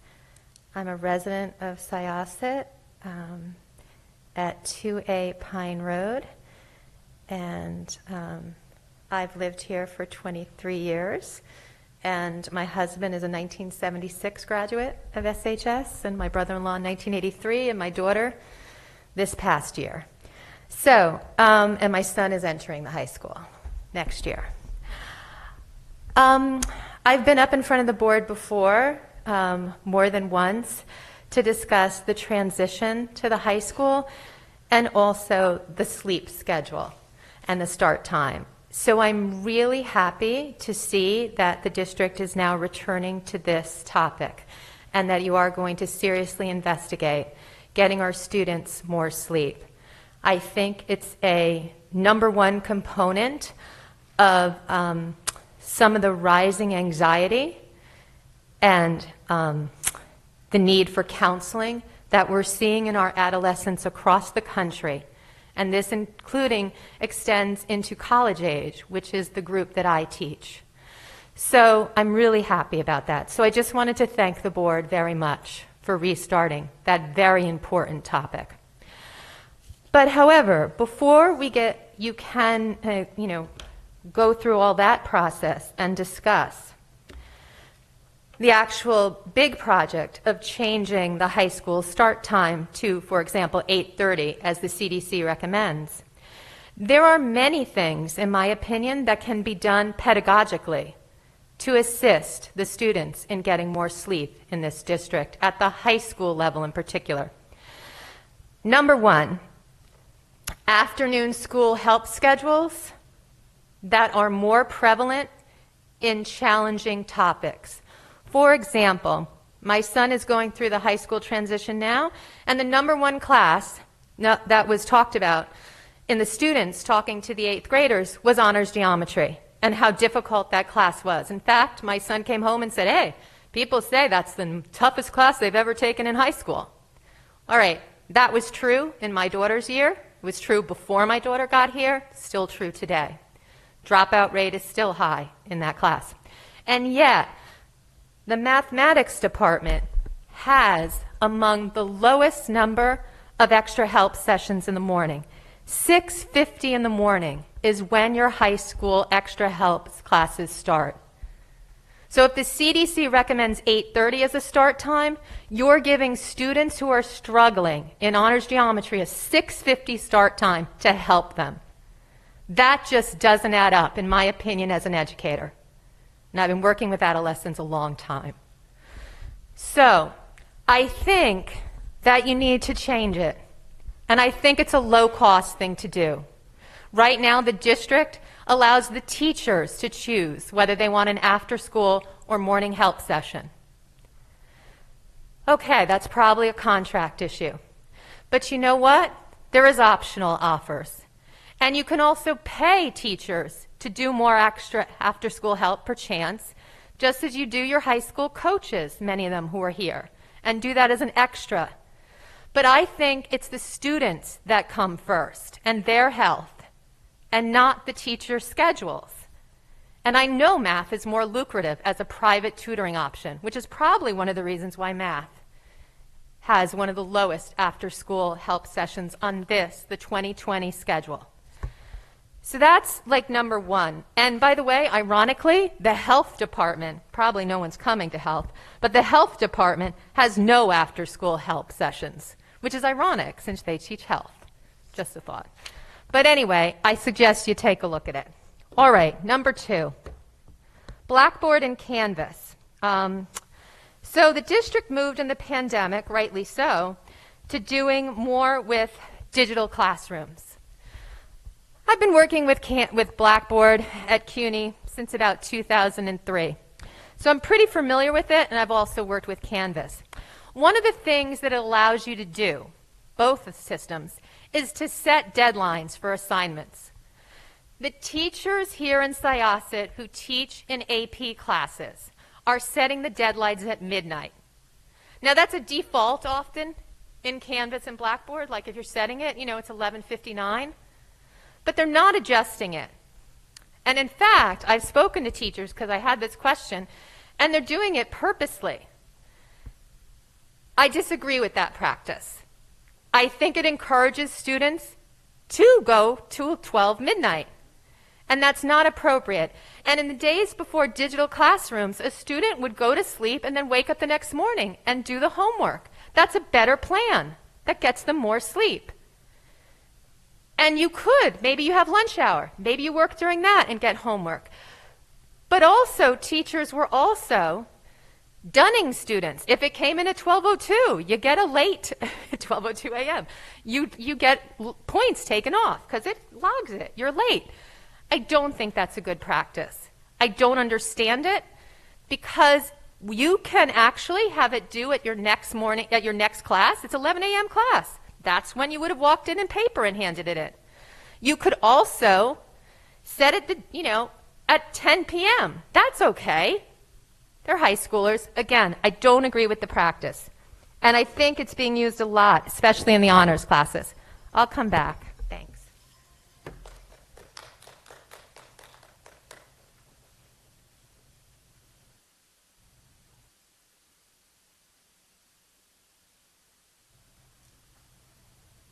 Hello, my name is David Wayne. I live at 23 Sagamore Way.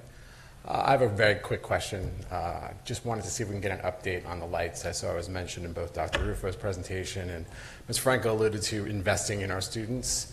I wanted to see if there was an update you could provide in terms of timing as we get closer to the fall. Thank you.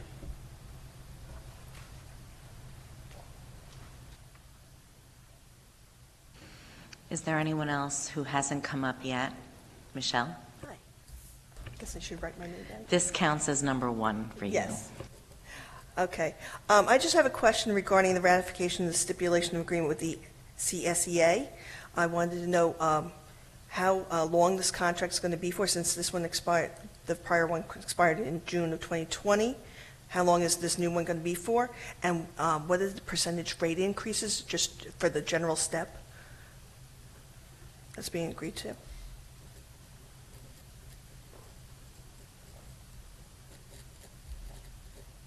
Thank you.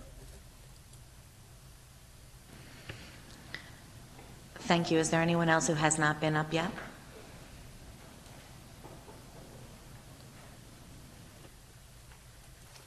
Hi there. Kelly Brocky, Sixdale Avenue. I have just a quick question about an observation from the budget. Was there any federal assistance from COVID that wasn't stipulated in that budget that we used from last year that we're carrying over for this year? And because we are still, not sure what's going on with the pandemic, even for graduation, is any money going from federal aid a part of this budget at all and carrying over into the next school year? And if it is, can we get a copy of that and where that money went, how much money was used, and where that money is now? Thank you. One more question. When we stood for the Pledge of Allegiance, where was the American flag? Yeah, I was wondering the same thing. Because I'm looking around and what are we pledging to? So I don't know where it is, if it's getting fixed, but maybe by the next board meeting we can have one back.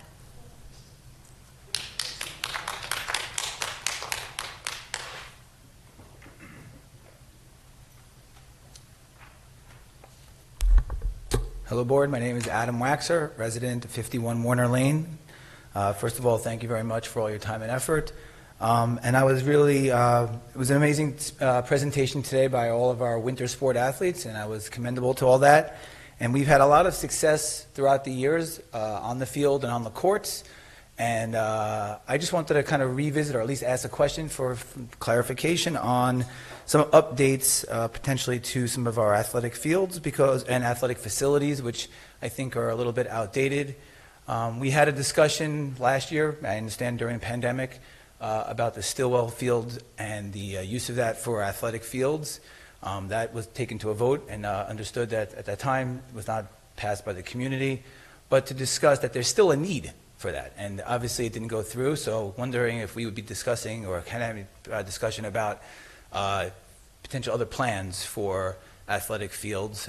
For example, just maybe people understand what's going on now in the springtime. We haven't had the greatest of weather. We are also having some busing issues, as you guys have alluded to. So in the past, as was represented, Stillwell Park was used for our spring sport teams and fall sport teams. This year, not really be able to use Stillwell Park because we had no busing to take us there. So lack of fields, bad weather, sharing of one turf field. And I know we're discussion when we asked a question about an update on the lights, which would be gratefully appreciated for that. But if the Stillwell project, which I think was proposed for 6 or 8 turf fields, did not go through, is there a potential discussion about adding one more additional turf field to our existing footprint here at Syosset? And the next thing is on the winter sports, which again, amazing success on the winter sports, but I honestly got to say that I think our facilities are just outdated compared to what the success of that, from girls gymnastics having to participate in elementary schools, wrestling teams, and mats that aren't working well. And I remember many years ago there was a discussion about a field house in the plans when we talked about that, and wanted to see if that could be in the discussion for the future as well. Thank you.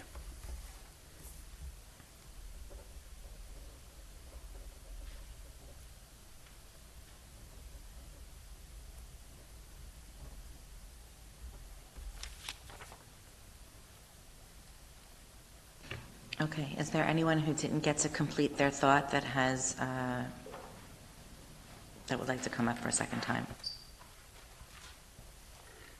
Here's Jason Guo again regarding, I'm living in number 4 Alice Drive. Regarding the Stillwell field, I do have, I thought about it. I do agree with the gentleman previously. We do, it makes sense to have some updated building, but there don't have to be at expense of the school district. Basically, it can actually become a revenue instead of expense. My quick idea is basically build a public-private partnership so that contracted out for some commercial company to give them a piece of land. Let's say collect $2 million from that commercial company, build a building, and it's called a Stillwell Sports Complex, Stillwell Sports Hub, and then use paid service. Any Sayulita resident half price or free, and then any non-Sayulita resident take a higher price for that. So basically, it's a partnership, and then that company can continue pay Sayulita School District on an annual fee basis, contribute to the revenue instead of paying the expense. Just kind of a brainstorming idea about how can we go about this sports field.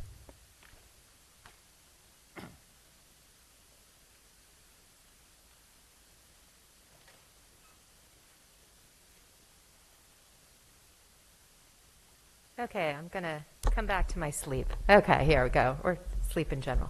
So when I was talking to my daughter, alumni, and I said I was going to be mentioning the issue of the midnight deadlines, she said, oh, don't forget to bring up the weekend and break deadlines.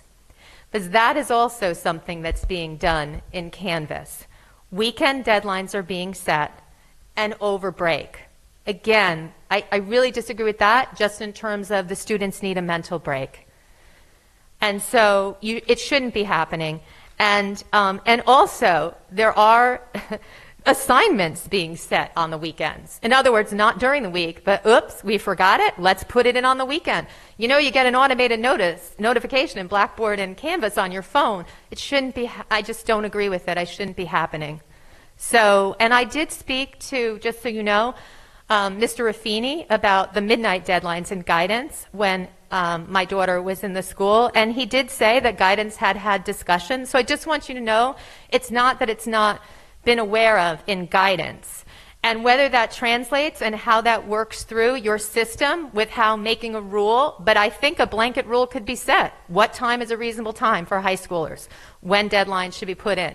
And there can be rules about no weekend, no break, no break deadlines, or whatever it's deemed as reasonable. All right. I'm going to mention one other thing, which again, my daughter was very much in the honors AP cohort, so I don't really know about, if he weren't in that, but in that cohort, honestly, sleep would be better if the homework load as a whole was reduced.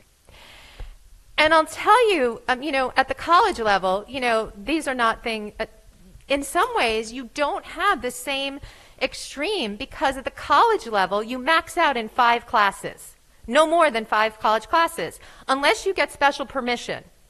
That's just the way it is. 15 credits semester, you remember that? Maybe you got 18 and you got to get a bye at most colleges to do that, special permission. In a high school, there's 9 periods. So you have students taking 7, 8, maybe even 9 APs. Some of them forgo lunch. So that means, in effect, you're taking like a 24 credit semester, right? No college does that. None. And so the homework load just goes and goes and goes. You don't have enough hours in the day unless you cut into your sleep. So that leads why you hear at your senior speech last year where, you had the do nothing and the talk about stress, or when you had one of your salutatorians discuss when comments, do tomorrow, do tomorrow, do tomorrow, because that's what they hear and that's what they know. In some way, the district, I know it's an elite district. It does a great job in so many ways. But you can hire as many counselors as you want. But unless you somehow de-stress certain groups, you're going to have to hire more, right? Because you have to at some point, and this is happening at elite high schools across the country. So there's plenty of stats on that. So we could, whether it's Stuyvesant or Menlo Park or anywhere like that. I do have one other issue to bring up, so I'm going to ask if I can, because it'll require like another 3 minutes. That's fine. Just send an email, sorry. That's okay. I'll wait for next meeting. I usually do. Thanks a lot.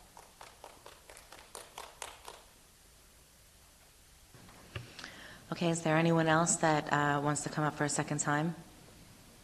All right, thank you. That concludes audience to the public. Do you want to? Sure, I'll try to answer some of the questions that were asked. First of all, with respect to Stillwell, at the time we were considering the Stillwell project, the county administration at that time was in a posture of trying to divest itself of the smaller parks and, these are my words, not theirs, but focus more of their attention on the very large major parks like Eisenhower Park and Cantiac Park. So there were a couple of other parks that were also spun off to other kinds of arrangements elsewhere in the county, and Stillwell was part of that vision.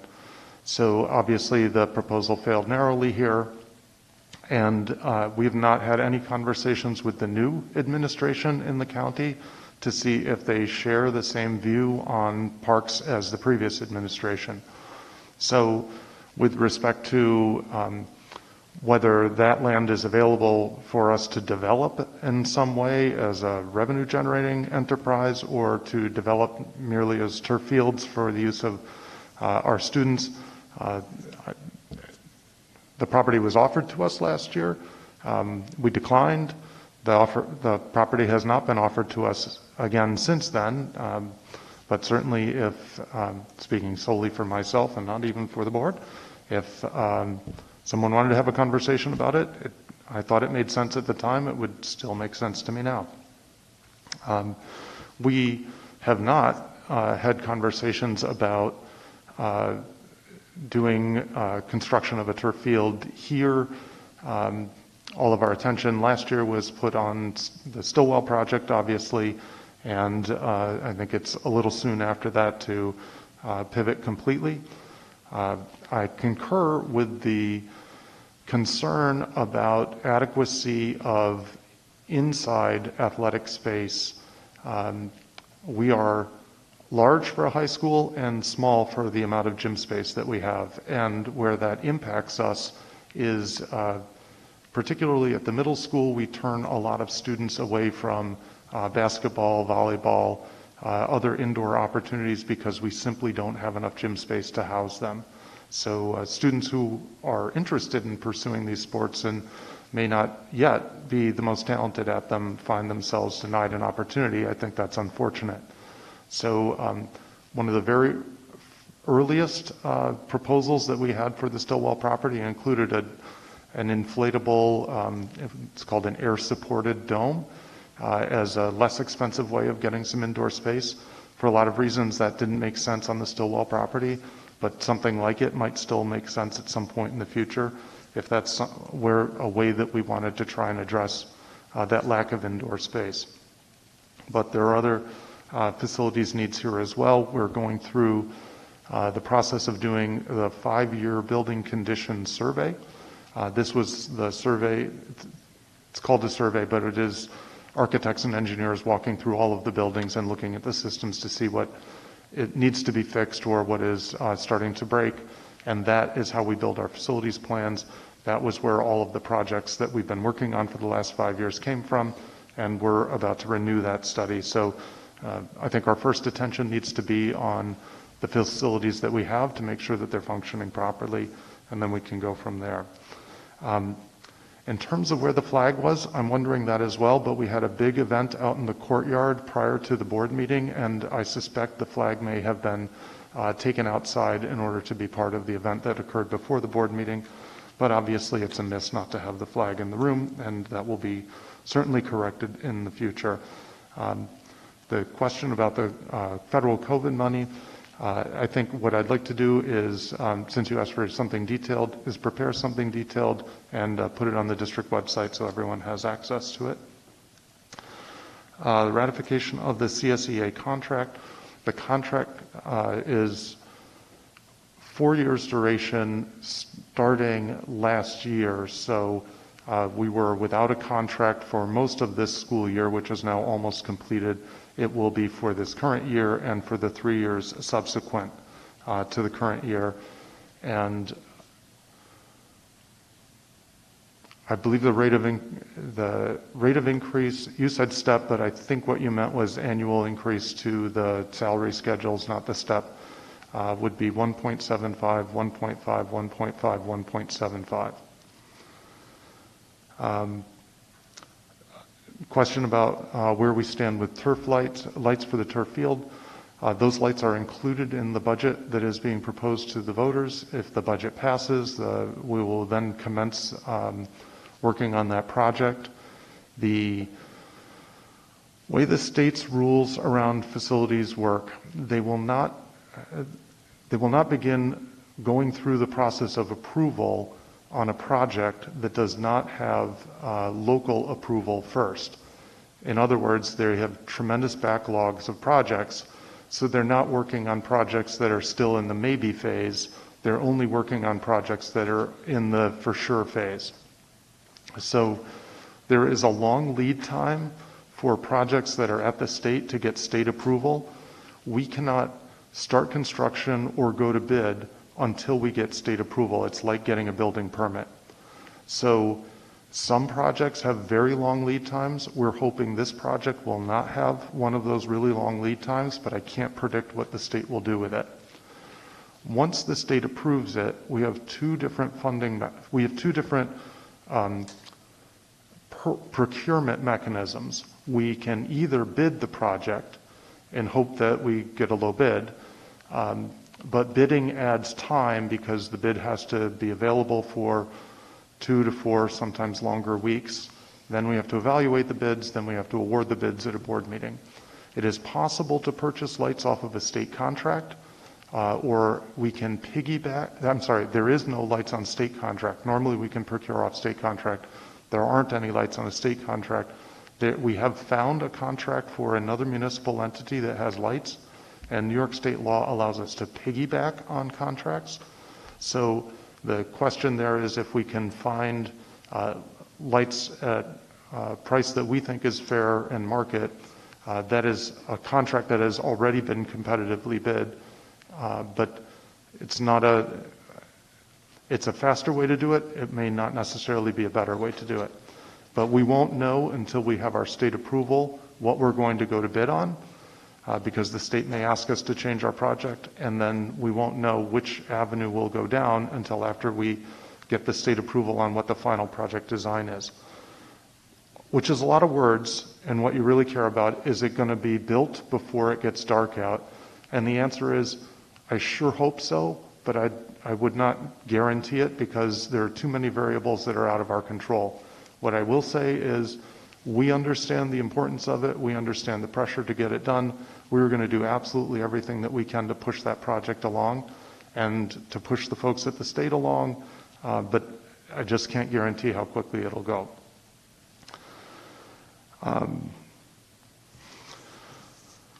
Ms. Getz, thank you for your suggestions on how we can improve students' sleep. I'll just point out in the 8 years that I've been here, we have talked about the homework load. We created a committee to work on a homework load. We surveyed students on homework load. And one of the things that came out of that survey, to your point, is the students that reported having the most homework were the students that took the most competitive classes and the most number of competitive classes. So we do discourage students from taking lots of really difficult classes for exactly this reason. On the other hand, we've never denied students opportunities here. So I do think that that's a difficult balance to strike, and certainly something that we can continue to have conversations about. We also did a committee and then followed up on tests that pile up on the same days in schools, and we created a calendar of testing schedules so that we would try to spread the tests out more evenly. I think that we have done a lot of work learning how to use Canvas and Blackboard, particularly over these last 2 years. I will not say that we can't stand some more refinement, but I'm not prepared to paint with quite as broad a brush, and I think I'd like to have some conversations with the high school staff about that. Certainly take your suggestion about extra help. And I would also point out that one of the tasks that the board gave me probably 4 or 5 years ago now was to reduce the number of dropouts in all of the honors classes in the freshman year, but in particular honors geometry. And I don't have the data memorized off the top of my head, but I do know that we've made significant headway on that and reduced all of those dropouts significantly over time. And Mr. Guo, on your comments, I take your comments and I thank you for your thanks. Okay, just to add a few things. Adam, your points about the facilities are, I'll echo them. I don't think the board's been shy about discussions of the needs of our athletic facilities. Certainly in one of the last few meetings, I explained or suggested that this become a focus at some point. We do have facility needs. I agree with you, Stillwell is still an option, that's something that we should consider. We recognize the importance when we put it up for a vote last year. I don't think any of the needs decreased since then. So I'm hopeful that our athletic facilities will still be a point of focus for this board as it moves forward.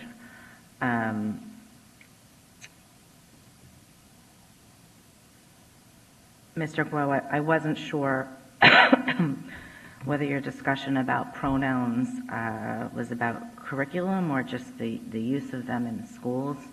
So I would only say that our students choose their pronouns. We respect them for it. We are to respect their choice, and our staff and our students know that we all respect each other when it comes to how we identify. That's it.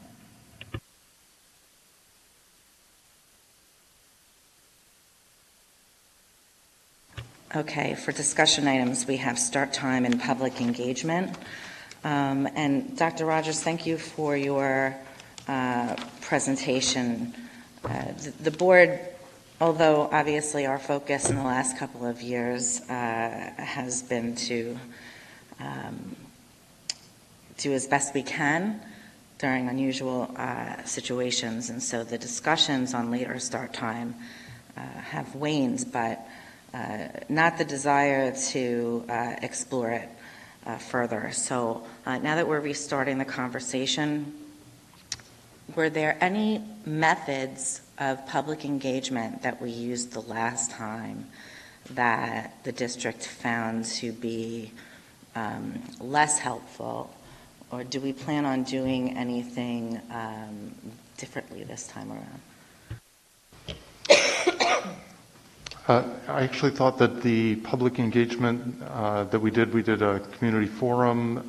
There was a free microphone opportunity for people. Then we broke into small groups. In the small groups, each table had a table leader. The table leaders had a series of discussion items for the people at the table. We collected notes and feedback from that. That was synthesized into a larger document.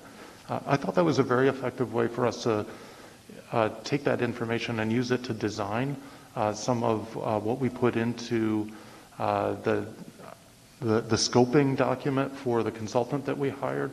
And then what came from the consultant that we hired was a series of proposals, as I said, imperfect proposals, that we were then able to give to the community and take feedback on.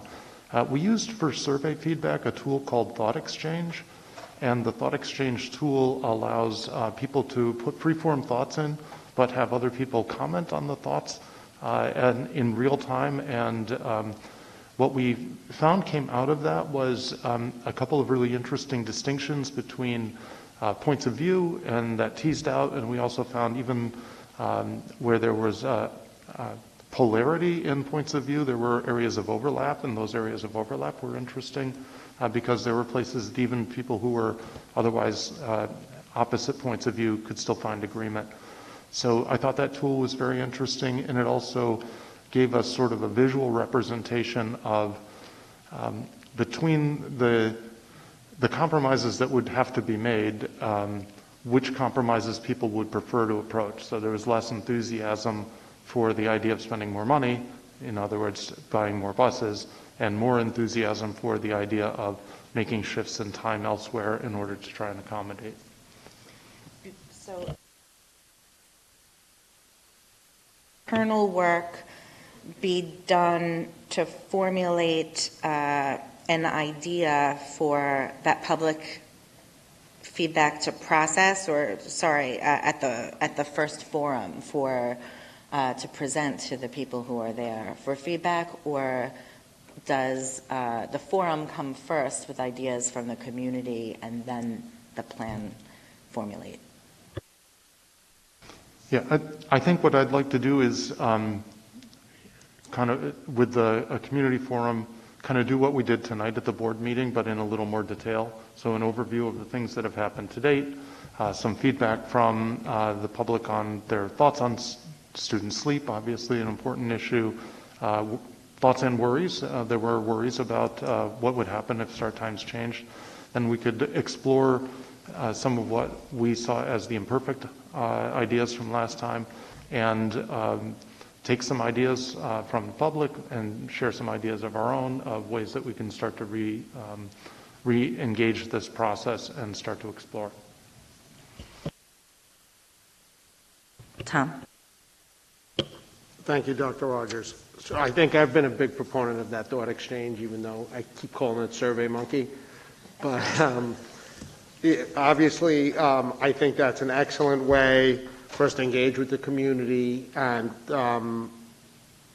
be able to get everybody's thoughts. And then what I really liked about it was that you can actually push up an idea or push it down in there. So I kind of felt like, one, it captured all this information, but then also it kind of gave everybody an opportunity to say, hey, wow, I didn't think of that, but that's a great idea.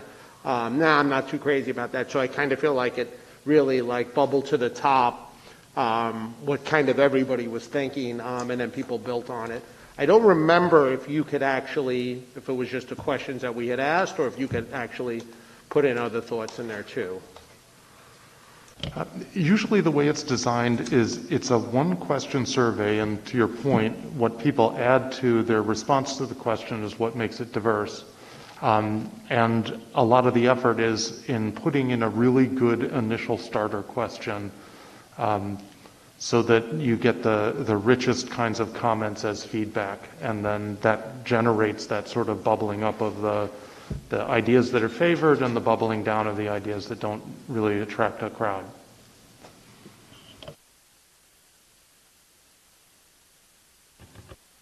Dr. Park. Thank you, and I'm very excited to start talking about the later start time, so yay.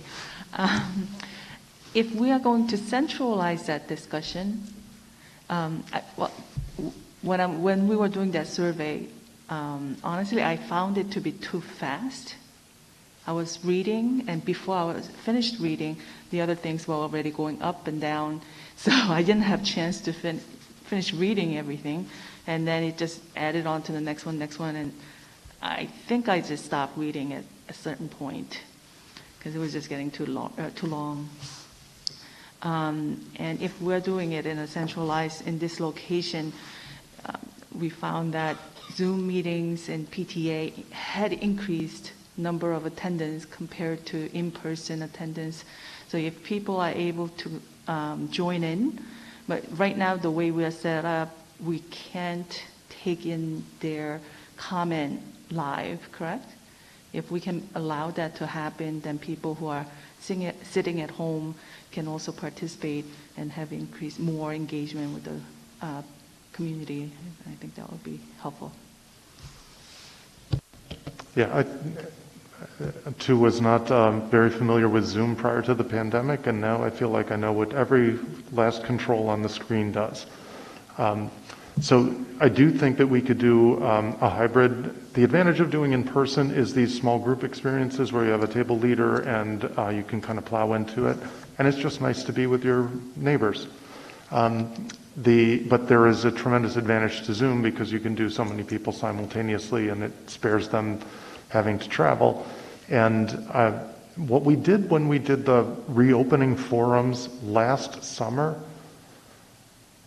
of 20, was we had real-time comments coming into a Google Sheet that would not be displayed to everybody who was there. So if there was something profane or inappropriate that was posted in there, it didn't get blasted out to the whole community.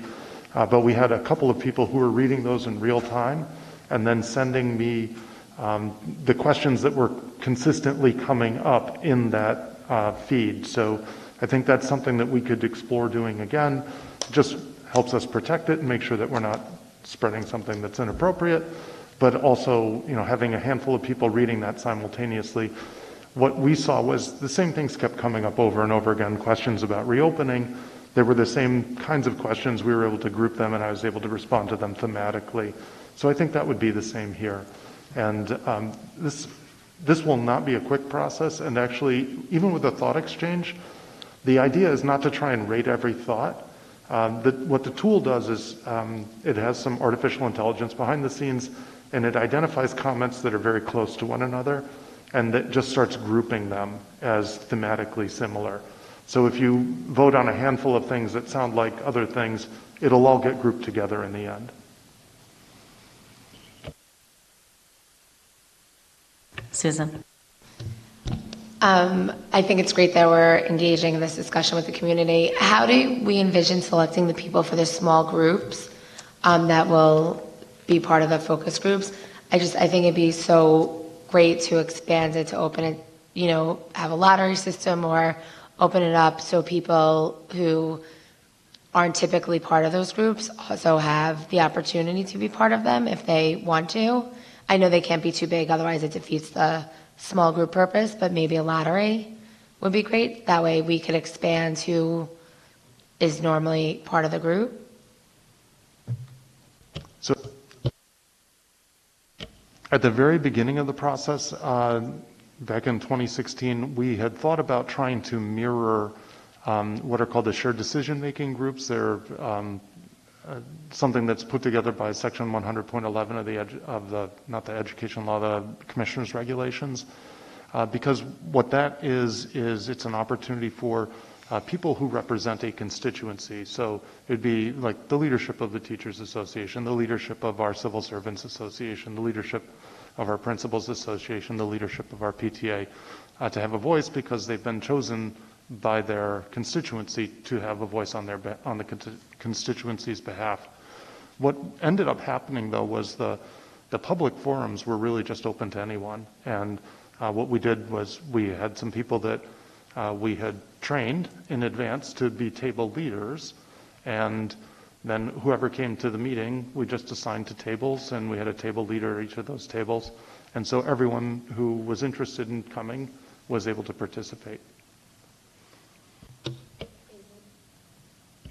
Sorry, is it difficult to do two sets of the small groups? Is it very burdensome, like to allow one for open community members on a lottery basis and one on the constituents that represent people so that you kind of get both sides? I don't know if it's too burdensome to do that.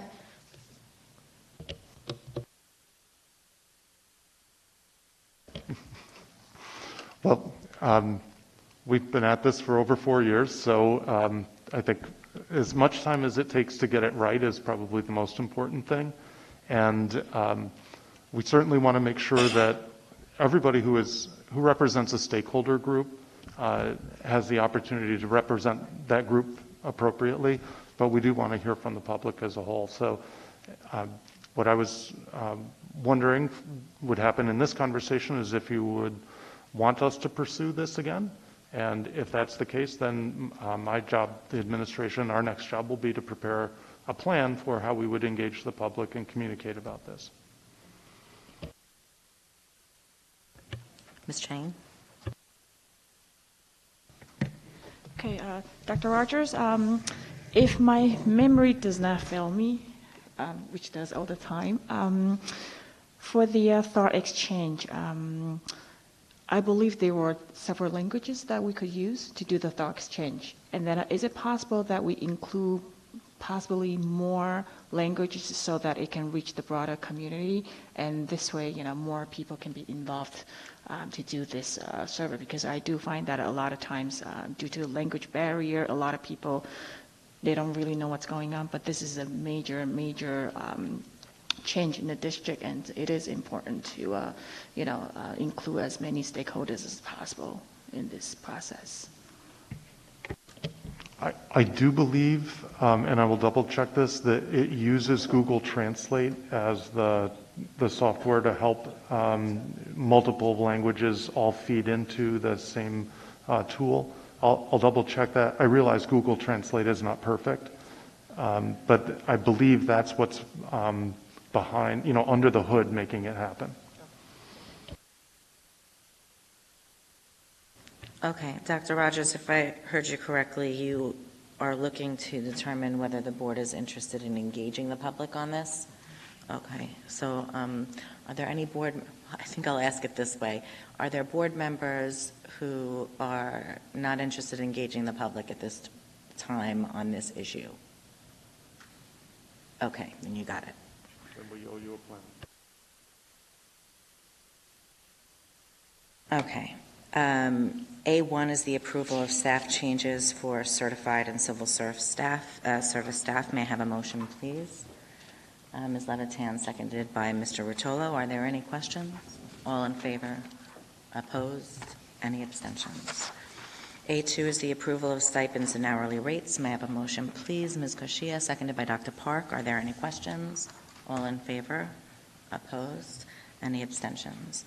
A3 is the appointment of Dr. Teresa Curry as Deputy Superintendent of Schools. May I have a motion, please? Ms. Falcove, seconded by Mr. Greco. Are there any questions? All in favor? Opposed? Any abstentions? Congratulations, Dr. Curry. We're so excited for you to begin this new role. But you have served so many roles within your role over the last couple of years. I imagine you were doing projects that you never thought you'd need to do, that you were doing for the very first time ever, and you did it beautifully. So congratulations again, and we look forward to you serving in this role.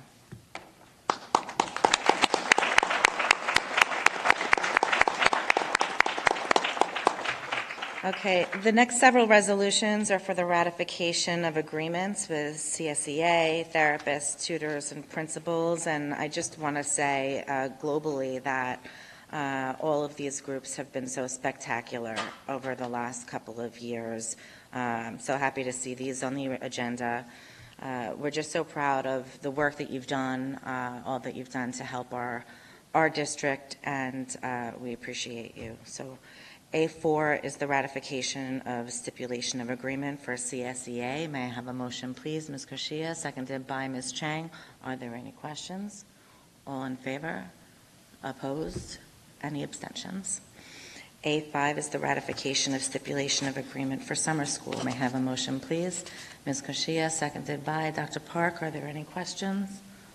All in favor? Opposed? Any abstentions? A6 is the ratification of stipulation of agreement for therapists. May I have a motion, please? Mr. Greco, seconded by Ms. Falcove. Are there any questions? All in favor? Opposed? Any abstentions? A7 is the ratification of stipulation of agreement for tutors. May I have a motion, please? Ms. Koshia, seconded by Dr. Park. Are there any questions? All in favor? Opposed? Any abstentions? A8 is the ratification of stipulation of agreement for principals. May I have a motion, please? Mr. Rotolo, seconded by Mr. Greco. Are there any questions? All in favor? Opposed? Any abstentions? A9 is the employment. I'm sorry, losing my voice fast. A9 is the employment agreement with the superintendent of schools. May I have a motion, please? Dr. Park, seconded by Mr. Gershon. Everybody raised their hand for that one. Are there any questions? All in favor? Opposed? Any abstentions?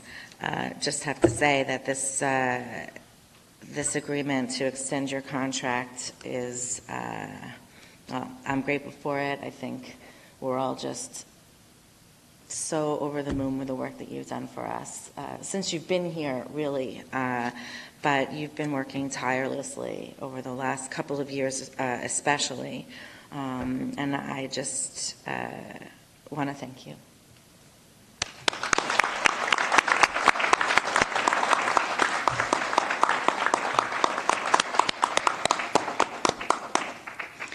Okay, B1 is the approval of recommendations from the Committee on Special Education. May I have a motion, please? Ms. Levitan, seconded by Mr. Ruotolo. Are there any questions? All in favor? Opposed? Any abstentions?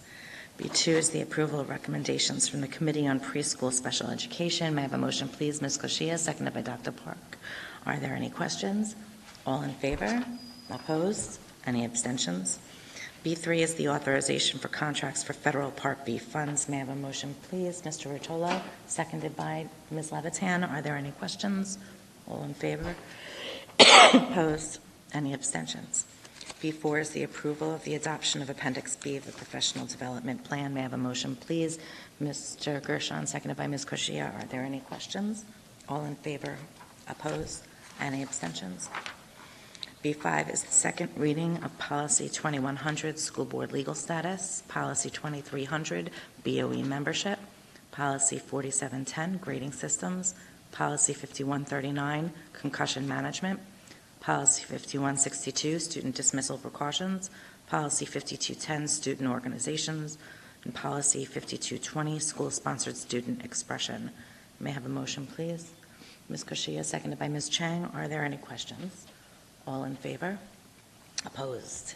Any abstentions? B6 is the approval of student club charters. May I have a motion, please? Ms. Balco, seconded by Mr. Ruotolo. Are there any questions? All in favor? Opposed? Any abstentions? B7 is the appointment of chief election inspectors and election inspectors to the school district budget vote and annual district election on May 17th, 2022. May I have a motion, please? Ms. Chang, seconded by Dr. Park. Are there any questions? All in favor? Opposed? Any abstentions? C1 is the acceptance of service contracts. May I have a motion, please? Ms. Koshia, seconded by Ms. Chang. Are there any questions? All in favor? Opposed? Any abstentions? C2 is the acceptance of special education and or nursing contracts. May I have a motion, please? Mr. Ruotolo, seconded by Ms. Levitan. Are there any questions? All in favor? Opposed? Any abstentions? C3 is the approval of the adoption of the 2022-23 budget. May I have a motion, please? Ms. Koshia, seconded by Mr. Gershon. Are there any questions? All in favor? Opposed? Any abstentions? C4 is the approval of school property tax report card for school year 22-23. May I have a motion, please? Mr. Ruotolo, seconded by Ms. Levitan. Are there any questions? All in favor? Opposed? Any abstentions? C5 is the adoption of grants. May I have a motion, please? Ms. Koshia, seconded by Dr. Park. Are there any questions? All in favor? Opposed? Any abstentions? C6 is the authorization for various capital projects, district-wide SECRA. May I have a motion, please? Ms. Koshia, seconded by Ms. Chang. Are there any questions? All in favor? Opposed? Any abstentions? C7 is the authorization for change orders, Renew Contracting and Restoration, Inc. May I have a motion, please? Mr. Ruotolo, seconded by Mr. Greco. Are there any questions? All in favor? Opposed? Any abstentions? C8 through 10 can be taken together. They are the award of bid to Aventura Construction for underground fuel tank removal at South Grove Annex, Village, and AP Willits. May I have a motion, please? Dr. Park, seconded by Ms. Chang. Are there any questions? All in favor? Opposed? Any abstentions? C11 and 12 can be taken together. They are the approval of donations for an award from the Regeneron Science Talent Search School as an outdoor bench. May I have a motion? May I have a motion, please? Ms. Koshia, seconded by Ms. Chang. Are there any questions? All in favor? Opposed? Any abstentions? May I have a motion to adjourn? Thank you. Good night, everybody. Thanks for coming.